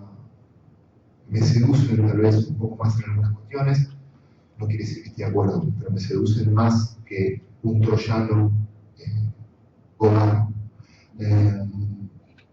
Fundamentalmente porque toda la interceptación de comunicaciones desde hace años es usando de alguna forma backdoors. Cuando empezaron las intervenciones telefónicas en Argentina con los cocodrilos, se utilizaba un backdoor físico que era el cable y poner el cocodrilo y tomar la línea. Hoy la interceptación, no sé bien cómo es el concepto técnico o interceptación técnica, lo que hace la empresa es rutear los paquetes de datos hacia el monitoreado y hacia quien monitorea. De alguna forma, la empresa estableció un backdoor para tomar esos datos. Entonces, incluso en un paper que estaba leyendo últimamente sobre eso, sobre la posibilidad de usar backdoors resistentes en el sistema de comunicaciones para intervenir, y tal vez no sea necesario que se utilice un backdoor en concreto. Ahora, esos son como las tensiones y las discusiones que deben darse. Repito, no tengo una definición, tengo alguna seducción por alguna opción, pero no tengo una definición, y por supuesto no es una definición institucional, sino personal. Me parece que igual lo que sí tenemos que empezar a pensar es en estándares de trabajar sobre. El primer estándar es una legislación específica. Hoy no tenemos legislación específica en algunas cuestiones. Hoy jueces están interviniendo o están monitoreando tráfico de Internet sin tener una norma específica que los habilite, utilizando las cláusulas residuales de libertad probatoria y utilizando analógicamente las normas que habilitan la intercepción de toda otra comunicación del imputado. Y ustedes saben perfectamente que si yo navego desde mi casa, puedo estar comunicándome usando la aplicación de Telegram o de WhatsApp de la PC de escritorio, puedo estar comunicándome enviando chats a través de Facebook, puedo estar comunicándome mandando correos electrónicos, o puedo estar jugando al Candy Crush probablemente no lo esté comunicando. O esté haciendo búsquedas en internet de las próximas vacaciones que voy a tener en San Clemente del Tuyú, o alguna otra cosa que tenga que ver con información sensible, por ejemplo, penetración sexual, ciertas enfermedades que pueda llegar a tener. Y entonces, bueno, me gustaría que tengamos una norma que habilite a eso, que definamos los estándares de eso. El primer estándar debería ser la última ratio o la última posibilidad para que el juez lo habilite, y eso tiene que ver también con algo que yo vengo viendo hace muchos años. Yo trabajo en tribunales hace 25 años. Pasé por varios lados, pero en los últimos años, antes de dedicarme específicamente a esto, trabajé muchísimo en lo que es investigación de violaciones sistemáticas a los derechos humanos en nuestro país en la última dictadura. Por eso, una de las experiencias más trágicas fue reconstruir y empaparme de lo que fue nuestro sistema de inteligencia estatal, Plan Cóndor, archivos de inteligencia repartidos en Parelos, que han aparecido hace poco, de los cuales poco se habla, y por eso me parece que no somos tan conscientes de lo que es. No se habla de lo que es el aparato estatal de inteligencia, se habla poco del Plan Cóndor, muy poco del Plan Cóndor, se habla muy poco de la Coordinación Federal, tal vez porque los documentos todavía se están revisando. Hay pilas y pilas de documentos en Paraguay sobre el Plan Cóndor que son inclasificables todavía. Pero lo que sí he visto es que hay una tendencia de las agencias de la ley a hacer el camino más corto o utilizar la ley de menor esfuerzo en materia de investigación. Entonces, al primer obstáculo que se encuentra en el marco de una investigación cualquiera, empiezan a traer información de afuera utilizando los servicios de informantes que tienen. Digamos, partamos de la base que nuestra policía está criada bajo el signo del Código Procesal Inquisitivo, que establecía que el principio general para las investigaciones y la prueba fundamental era la confesión del imputado. Sistema que nos viene de la conquista y que, 5 siglos igual, seguimos pensando en eso. Entonces, nuestras fuerzas de la ley se criaron en su mayoría con un sistema procesal inquisitivo, donde no era necesario buscar fuentes de prueba, porque lo que iba a buscar es la confesión del imputado. Cuando el sistema cambió y las fuerzas de la ley empezaron a intentar democratizarse, bueno, los investigadores debían conseguir elementos de prueba por fuera de la versión del imputado. Y cuando empiezan a encontrarse con dificultades propias de investigaciones complejas, y fundamentalmente con este tipo de investigaciones, donde son complejas, las pruebas están en el extranjero, hay que mandar exhortos, hay que hablar inglés, o francés, o japonés, bueno, entonces la solución mágica es el agente encubierto. O la solución mágica es buscar por afuera la información que no puedo conseguir. Entonces, hay un gran discurso, un discurso muy fuerte de tratar de traer a la agente encubierto a Argentina.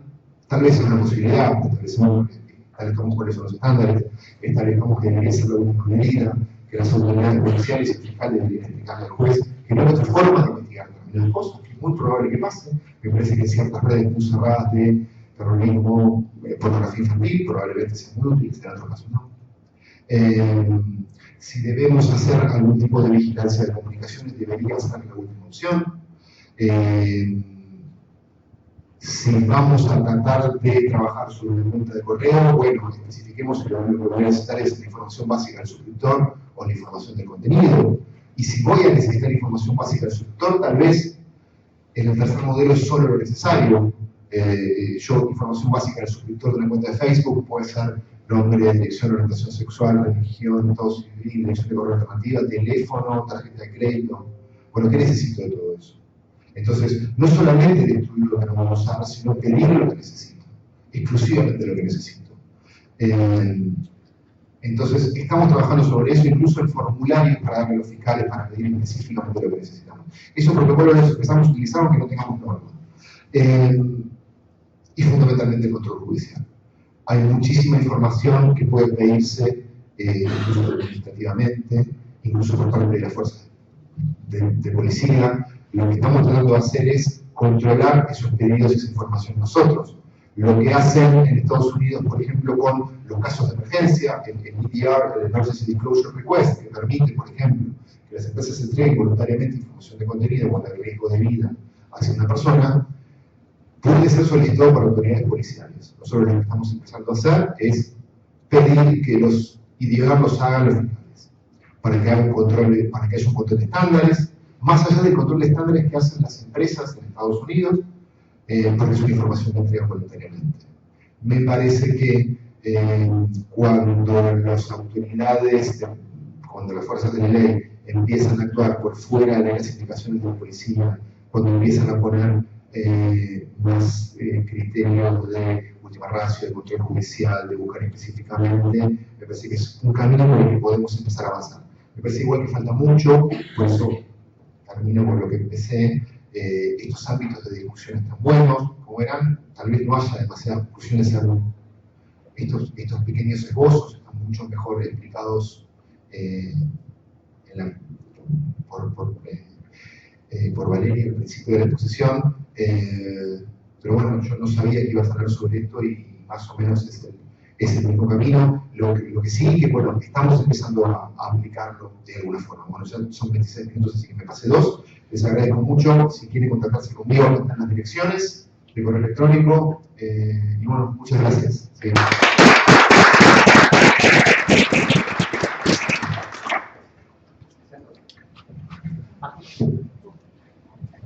Gracias, Horacio. Bueno, vamos a darle el micrófono finalmente a Vladimir Chope. Él es abogado e investigador en la Red de Defensa de los Derechos Digitales en México, así que vamos a escuchar un poco sobre la situación en México y creo que en Latinoamérica. Sí.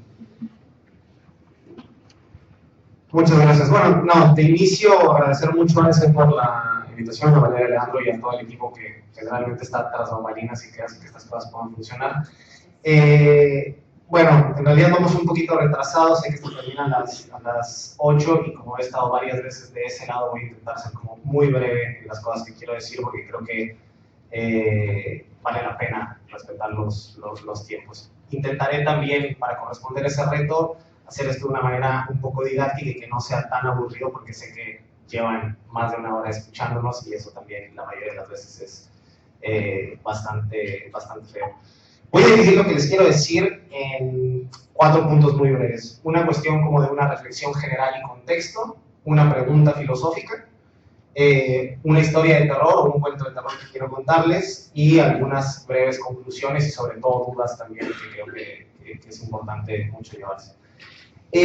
Lo primero es como recordar un poco, ¿no? Y pensar qué es lo que sucede entre esta muchas veces para mí mal planteada dicotomía entre seguridad y privacidad, ¿no? Pareciera que muchas veces en un polo tenemos la única opción, como pensarlo en blanco y negro, de tener a ese Estado hiperpoderoso con todas las facultades de ir a fondo, sin ninguna limitación, como una especie de leviatán que deba de tener todas las facultades y capacidades para conocernos a todos y estarnos observando todo el tiempo, o del otro lado tener un mundo rosa en el cual generalmente se ridiculiza o se pone un discurso bobo a las personas que creemos en los derechos humanos, que pareciera que no entendemos que si buscamos el respeto a la privacidad van a llegar los terroristas a bombardearnos y a matarnos a todos, ¿no? Hace poco más de 44 años, Daniel Ellsberg filtró los famosos papeles del Pentágono, con los cuales se mostraba mucho de lo que pasaba en la guerra de Vietnam y muchas de las atrocidades y las políticas que se tomaban en ese momento. Y ese es como uno de los buenos antecedentes que muestran qué es lo que puede hacer un gobierno fuerte, sin límites, sin controles y opacos, ¿no? Más o menos esto es otra de las cosas que nosotros logramos ver con Snowden cuando sucedieron las distintas filtraciones y también nos hicieron reflexionar un poco sobre cuál es el rol de tener a ese Estado todopoderoso, sin controles, ilimitado, que muchas veces pareciera estar en todas partes y ser al mismo tiempo invisible, lo cual es bastante paradójico. En cuestión al contexto, me importa señalar algo que mencionar un poco sobre lo que sucedió en París con los atentados, sobre varias de las declaraciones que surgieron de distintas personas, como el director de la CIA, John Brennan, que piensa que los defensores de la privacidad lo que hacen es poner en riesgo el trabajo contra el terrorismo, o, no sé, declaraciones de Bob Lee, que es el director nacional de inteligencia de Estados Unidos, que algunas semanas antes de los atentados a París decía que distintas medidas en contra de la privacidad no debían de dejarse de lado de manera definitiva, porque debía de esperarse que tal vez se realizaran atentados y que entonces pudiera hacerse como un repunte de una política de seguridad y de eliminación de las medidas de anonimato, encriptación, etc.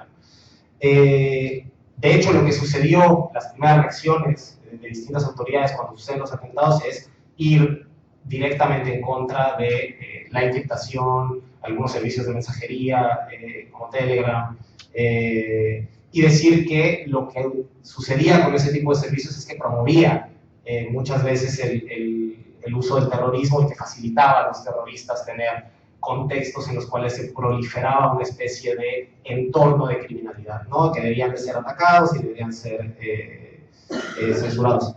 Sin embargo, de las primeras investigaciones y del trabajo de las autoridades en el caso, lo primero que se vio es que las formas en las que se comunicaban los distintos terroristas eran por vías no encriptadas, ¿no? Por ejemplo. Y si vamos un poquito más al fondo, en distintos casos como atentados del 11 de septiembre o los de las bombas de maratón de Boston, vemos una especie de paradoja que pareciera que nos hace ver algunas cosas que al menos deberían hacernos dudar sobre este discurso de todos los poderes y de eliminar la privacidad de manera categórica, ¿no? Por ejemplo, en el caso de los bombardeos, bueno, de las bombas en el maratón de Boston, el FBI había investigado a las dos personas que fueron los responsables de esto y había considerado que eran personas inofensivas, ¿no?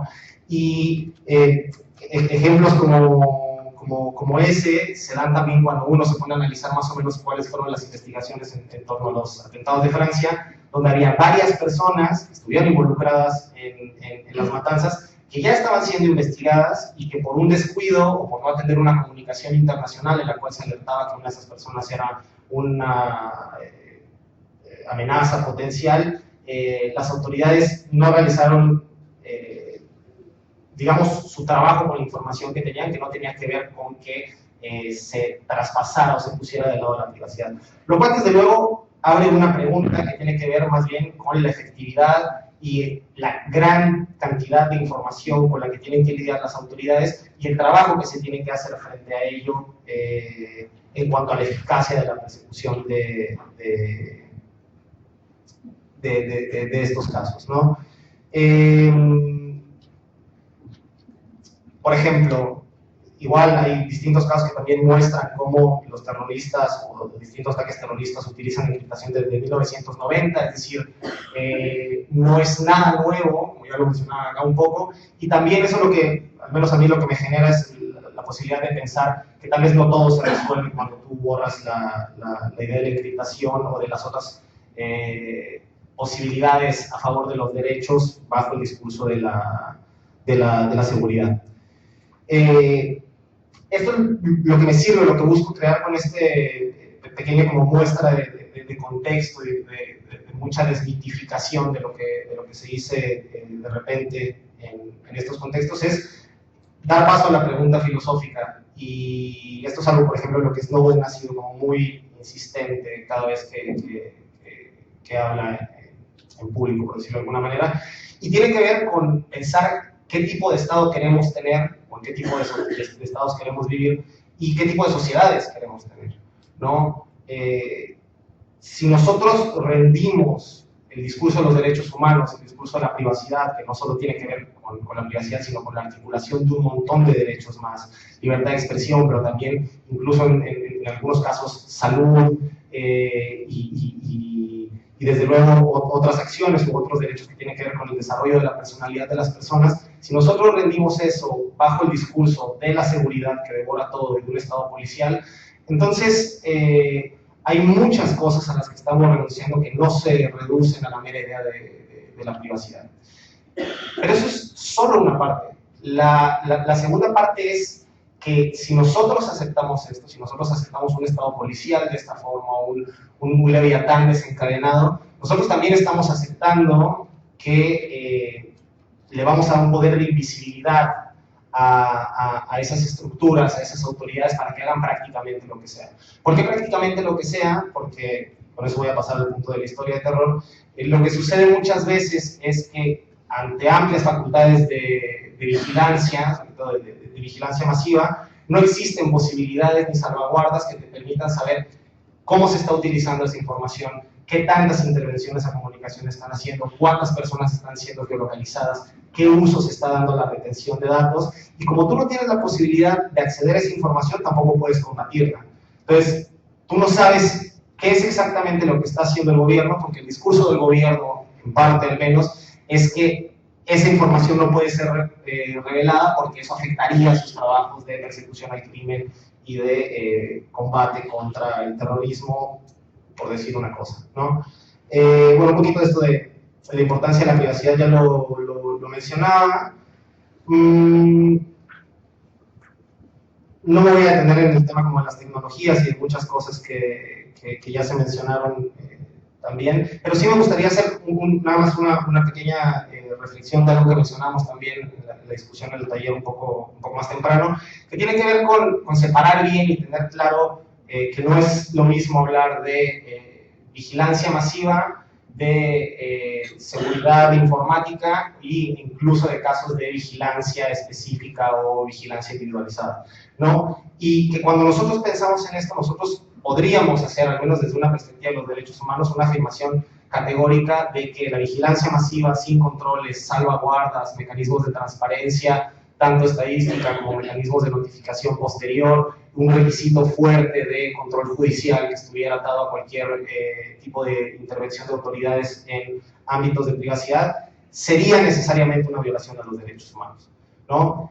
Después podemos pasar a los otros ámbitos en cuanto a seguridad informática o a hacer los análisis sobre lo que se llaman algunos ámbitos como ciberseguridad y el análisis detallado de los cibercrímenes, y poder hacer matices sobre ellos. A final de cuentas, la defensa fuerte y radical de los derechos humanos y de la privacidad no reniegan ni rechazan el hecho de que existe un objetivo legítimo en la lucha contra el terrorismo, que existe un objetivo legítimo en cuestiones de seguridad informática, o lo que al menos nosotros desde la red no buscamos llamarlo ciberseguridad, dado la ambigüedad y la vaguedad y el poco consenso internacional que existe sobre eso, sino buscamos bajarle un nivel y tratar de definirlo desde un marco de derechos humanos que sea mucho más claro y concreto. Y que cuando nosotros tenemos esas diferencias claras, entonces sí podemos ser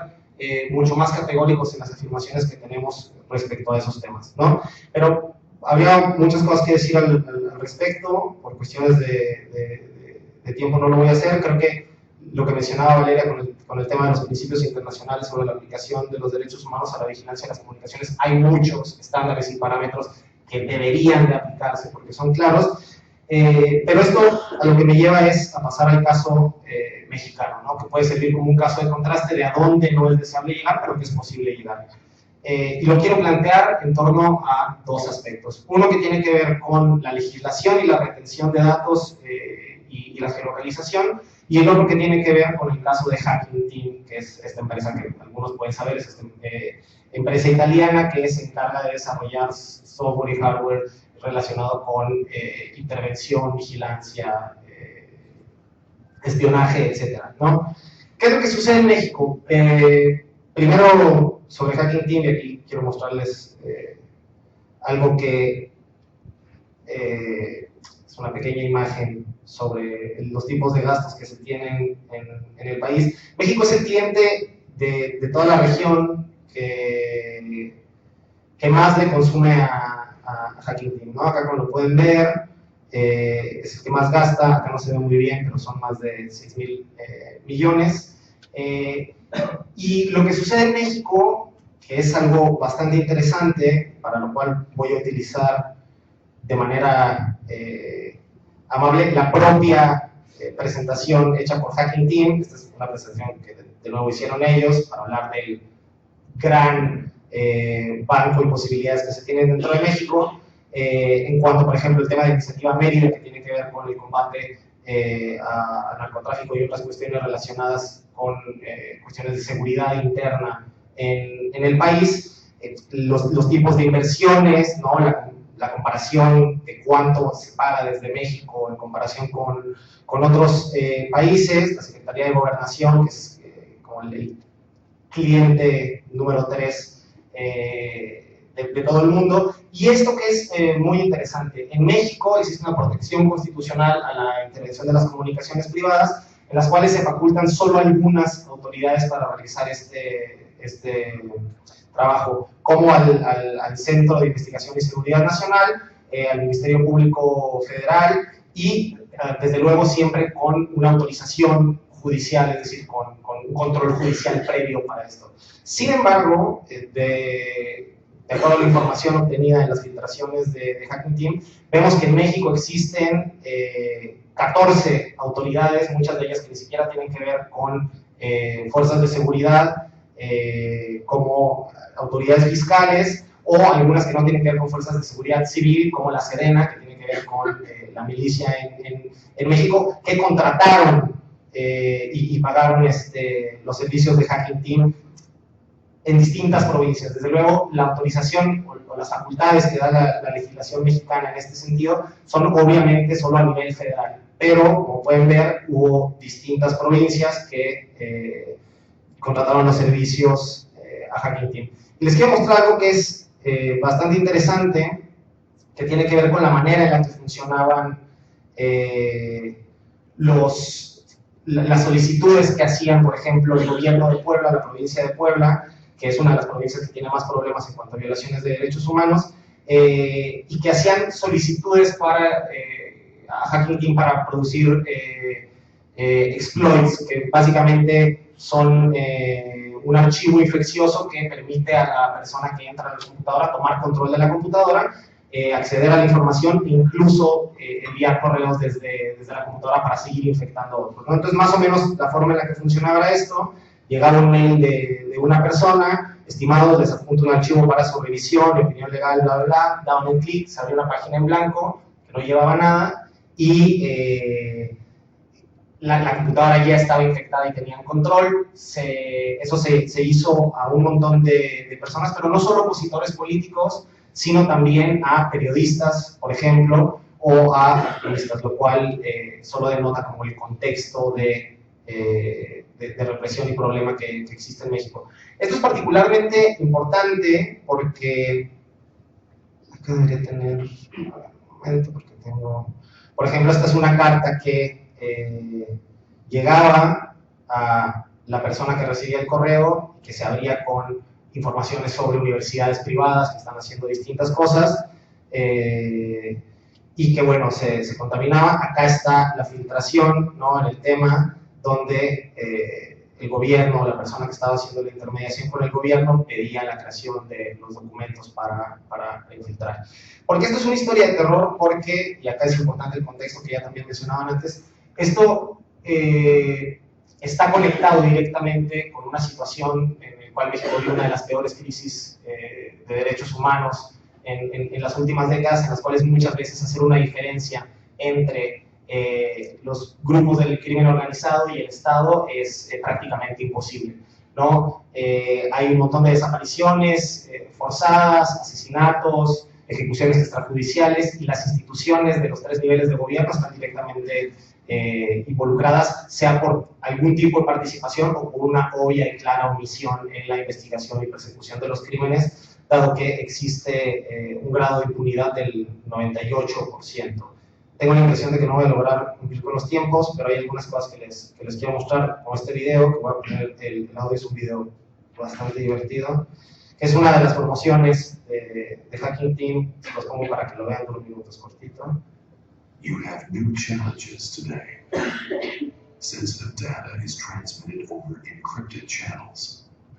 Often the information you want is not transmitted at all. Your target may be outside your monitoring domain. Is passive monitoring enough? You need more. You want to look through your target's eyes.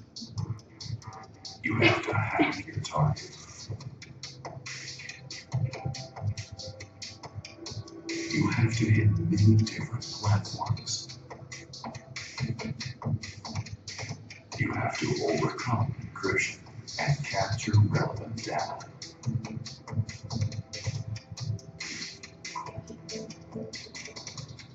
Being stealth and untraceable. Deployed all over your country.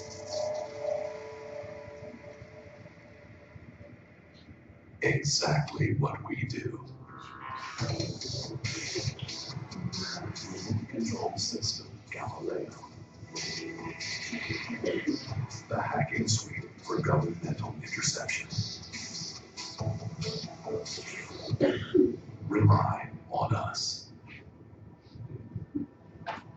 Bueno, como pueden ver, este es uno de los promocionales que Hacking Team tiene. En realidad, en las filtraciones se muestra en los distintos programas que desarrollaron para infectar a distintas personas y grupos, pero el problema es, más bien, hay un montón de problemas que se suman al contexto mexicano, en el cual, desde luego, muchas de estas conductas, por ejemplo, la contratación de equipos de espionaje por autoridades no autorizadas para hacerlo, constituyen ilícitos, es decir, es un delito que debería ser perseguido, pero que sumado al contexto de impunidad, en el cual muchos de los países latinoamericanos tienen este problema, es decir, México es un caso agravado de ello, pero creo que la parte de la corrupción y de la falta de ejecutar el Estado de Derecho es algo común. En Argentina también es bastante común, en algunos casos al menos, y no sé, por ejemplo, vale recordar, solo tirar una pequeña bomba sobre la mesa, de que, por ejemplo, cuando el fiscal Nisman aparece muerto en las investigaciones, una de las cosas que se encontraron es que su celular tenía un backdoor, bueno, tenía un archivo que permitía estar siendo monitoreado y obtener la información del teléfono. ¿Quién la tenía? ¿Para qué efectos? Etcétera. Bueno, todas esas son cosas como que se ponen sobre la mesa y que son como importantes de tomar. Y rápidamente el tema de por qué mencionaba lo de la vigilancia masiva y el tema de la retención de datos es porque el año pasado en México, a partir de la reforma de telecomunicaciones, se permitió un sistema que obliga a las concesionarias a retener los datos durante 24 meses. Los primeros 12 crear una plataforma en tiempo real para que las instancias de seguridad, si está fraseado en el artículo 189 de la Ley de Telecomunicaciones, puedan accesar en tiempo real, y es decir, es así de ambiguo, no se sabe cuáles, no se sabe quiénes. Apenas el día de hoy fueron publicados los lineamientos que regulan eso, los estamos analizando desde la organización. No tenemos como mucha confianza de que se vayan a subsanar los problemas que están en la legislación, porque precisamente se tienen que aplicar a ese marco más o menos, pero lo que sucede es que prácticamente cualquier autoridad puede entrar a revisar los metadatos de las personas que están en control de los concesionarios.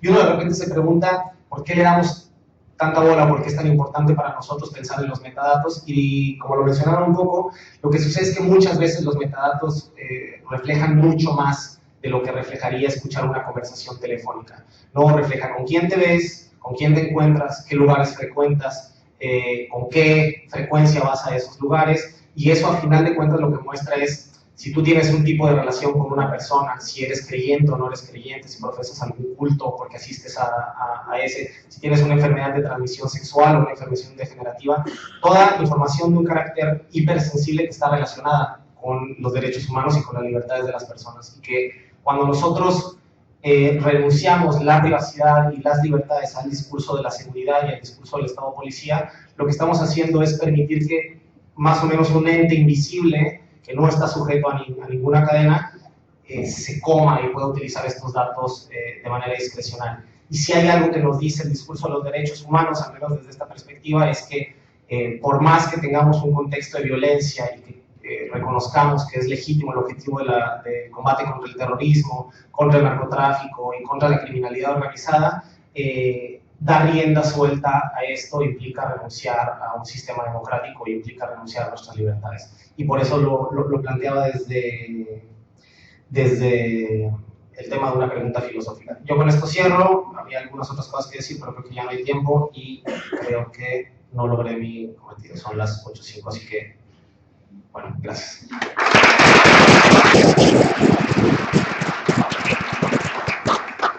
Gracias, muy bien. Bueno, si bien estamos sobre la hora, ya me gustaría abrir el lugar a preguntas.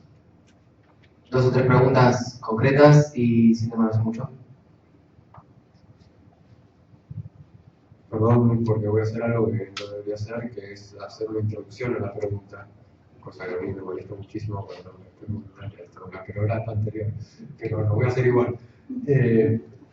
En la presentación que mostraste de Hacking Team, que por otro lado no está relacionada con la vigilancia masiva, sino con la vigilancia, digamos, con un objetivo puntual, se muestra una técnica muy conocida que se llama phishing, que es la de mandar un documento con un exploit que aprovecha una vulnerabilidad en el software que se usa para leer el documento y, aprovechando esa vulnerabilidad, se toma control de la máquina donde se está leyendo el documento. Eso es lo que vimos en esta presentación, rodeado de todo algo de marketing gracioso.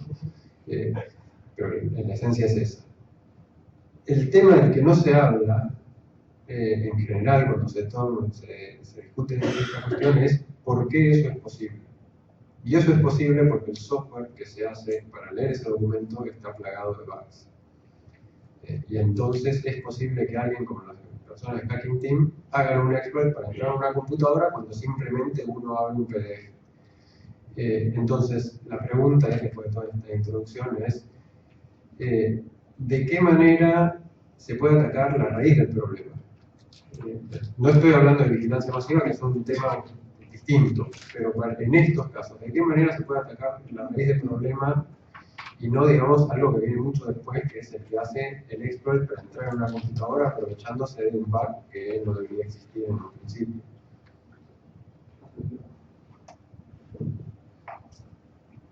No sé quién quiere empezar. ¿No es mejor retomar las tres? ¿Seguro? Ok. La siguiente y...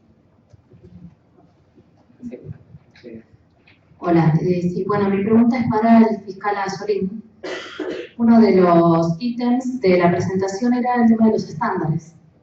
Entonces, bueno, quería preguntarle, porque estuve en el congreso que organizaron en la Universidad de Buenos Aires, de Belgrano, ¿verdad?, por Miguel Samer Elías, el año pasado, no, este año, mediados de este año, y había, en ese congreso, había hablado sobre la guía de obtención, preservación y tratamiento de evidencia digital que había sido presentada el 14 de noviembre del año pasado, si mal no recuerdo, en la reunión de los ministerios públicos fiscales del Mercosur.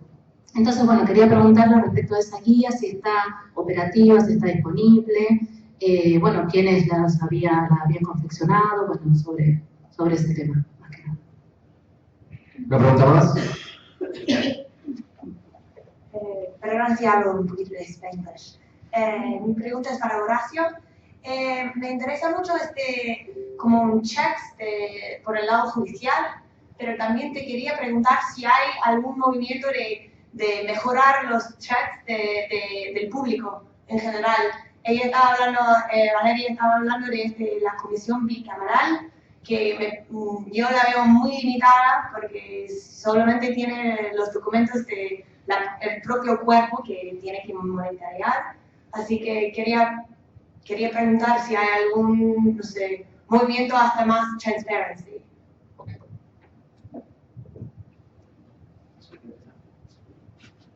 Sí. Empiezo. Bueno, la guía está por salir en breve. Eso en realidad es más una herramienta de trabajo. Lo que nosotros hemos advertido es que lo que les decía antes, los fiscales no teníamos costumbre de trabajar con la evidencia digital, o teníamos la costumbre de tratar la evidencia digital como la evidencia física, que es lo mismo que, no sé, ponerle a una Ferrari al Nafta. No sabíamos cómo trabajar sobre esa evidencia. Eso es una herramienta de trabajo, está por salir en estos días, creo, y eso va a estar disponible fundamentalmente para que la usen y para que los técnicos la critiquen, porque lo que queremos es sacar una versión 2.0 porque ya está desactualizada. Así que eso por un lado, espero que esté pronto eso disponible. Y contestando a tu pregunta, me parece que si, por un lado, gran parte de los movimientos deberían darse dentro de la sociedad civil. Las NGO, las organizaciones no gubernamentales deberían encargarse de promover esas cuestiones. Igual hay iniciativas estatales en algunos aspectos, por lo menos hubo, una que me pareció muy interesante, y la iba a mencionar y después me olvidé, es todo lo que tiene que ver con las buenas prácticas que puede alentar el Estado en lo que es el cuidado de los datos personales. Una de las cosas que hizo este año, y acá Iván está presente como gestor, es una guía de buenas prácticas para el desarrollo de aplicaciones. Ustedes saben que la mayoría de las aplicaciones de mensajería, de redes sociales, tienen las opciones de privacidad desactivadas por defecto. O sea, uno tiene que setear la privacidad. Si uno se instala la aplicación del Messenger de Facebook, la geolocalización de los mensajes está activada y uno la tiene que desactivar. Y bueno, la idea es que la privacidad se empiece a pensar desde el momento mismo en que el programador empieza a escribir.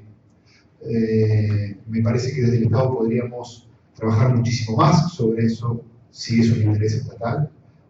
Me parece, incluso también adelantándome a alguna cuestión que planteó Iván, los Estados deberían trabajar mucho más sobre las empresas que desarrollan software. Lo que pasa es que la preocupación argentina no importa si el software se hace en Menlo Park. El problema tiene que ser global, el asunto tiene que ser global. Habría que preguntarse por qué no hay regulación más fuerte sobre eso. El Estado tiene una dirección que se llama Dirección Nacional de Protección de Datos Personales, que es la que se encarga de aplicar la ley de protección de datos personales y generar campañas de prevención. Me parece que eso hay que potenciarlo, porque el problema es que es muy difícil llegar a todo el público, es muy difícil que eso esté en agenda pública, salvo cuando hay alguna cuestión de las fotos y la modelo, pero no es una cuestión de agenda, y es una cuestión que evoluciona permanentemente. Entonces hace falta mucho recurso y mucho interés. No sé si eso responde a tu pregunta, si no, después conversamos un poco más. Sí, nada más.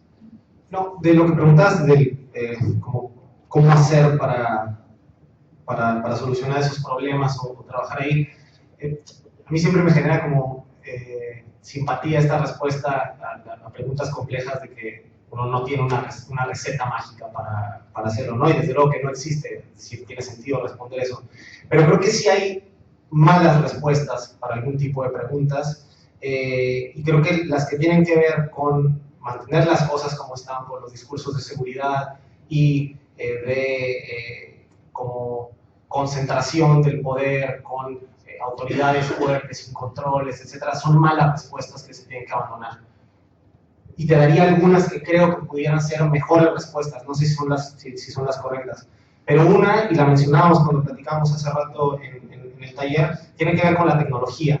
Es decir, la tecnología tiene que usarse a favor de las personas. Es cierto que la tecnología generalmente es neutra, tienen que empezar a pensarse formas en las cuales la tecnología te ayude a corregir los problemas que muchas veces la tecnología te genera, ¿no? Lo que mencionabas de cómo hay muchas veces que las mismas empresas o agencias de seguridad nacional contratan los servicios de espionaje para probarlos con sus sistemas de seguridad y así fortalecerlos. Bueno, eso se puede utilizar también a favor de las personas y creo que desde la tecnología se tendría que empezar a pensar hacia ello.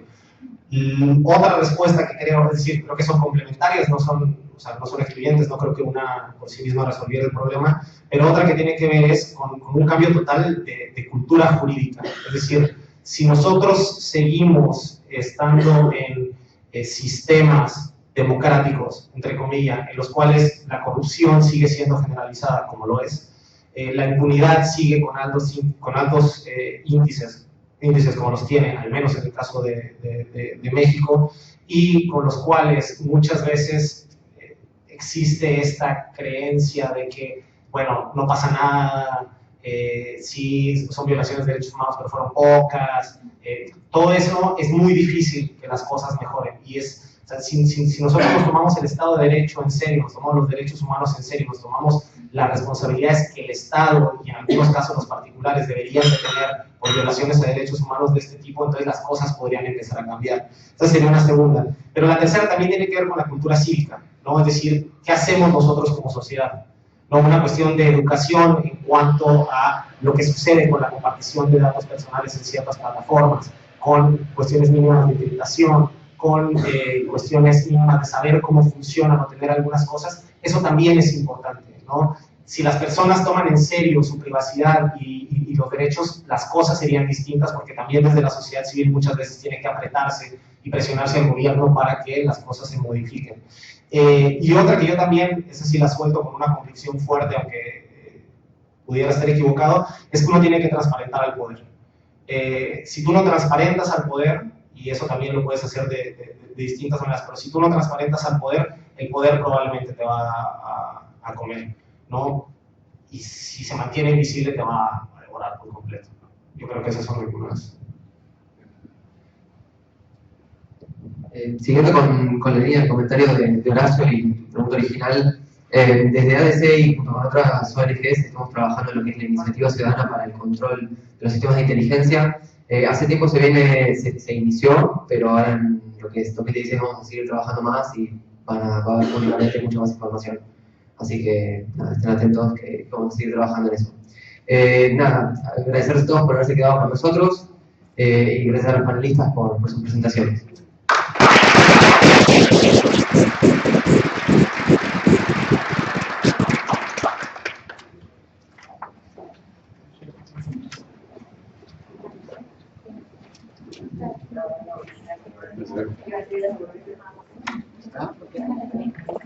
Sí.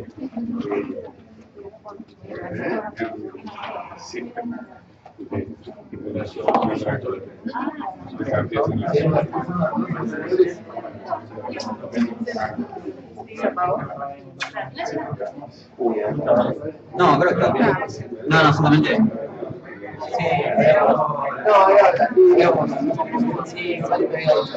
quiero tocarlo porque no sé cómo es, ¿no? No, pero habíamos quedado por hablar de tema, pero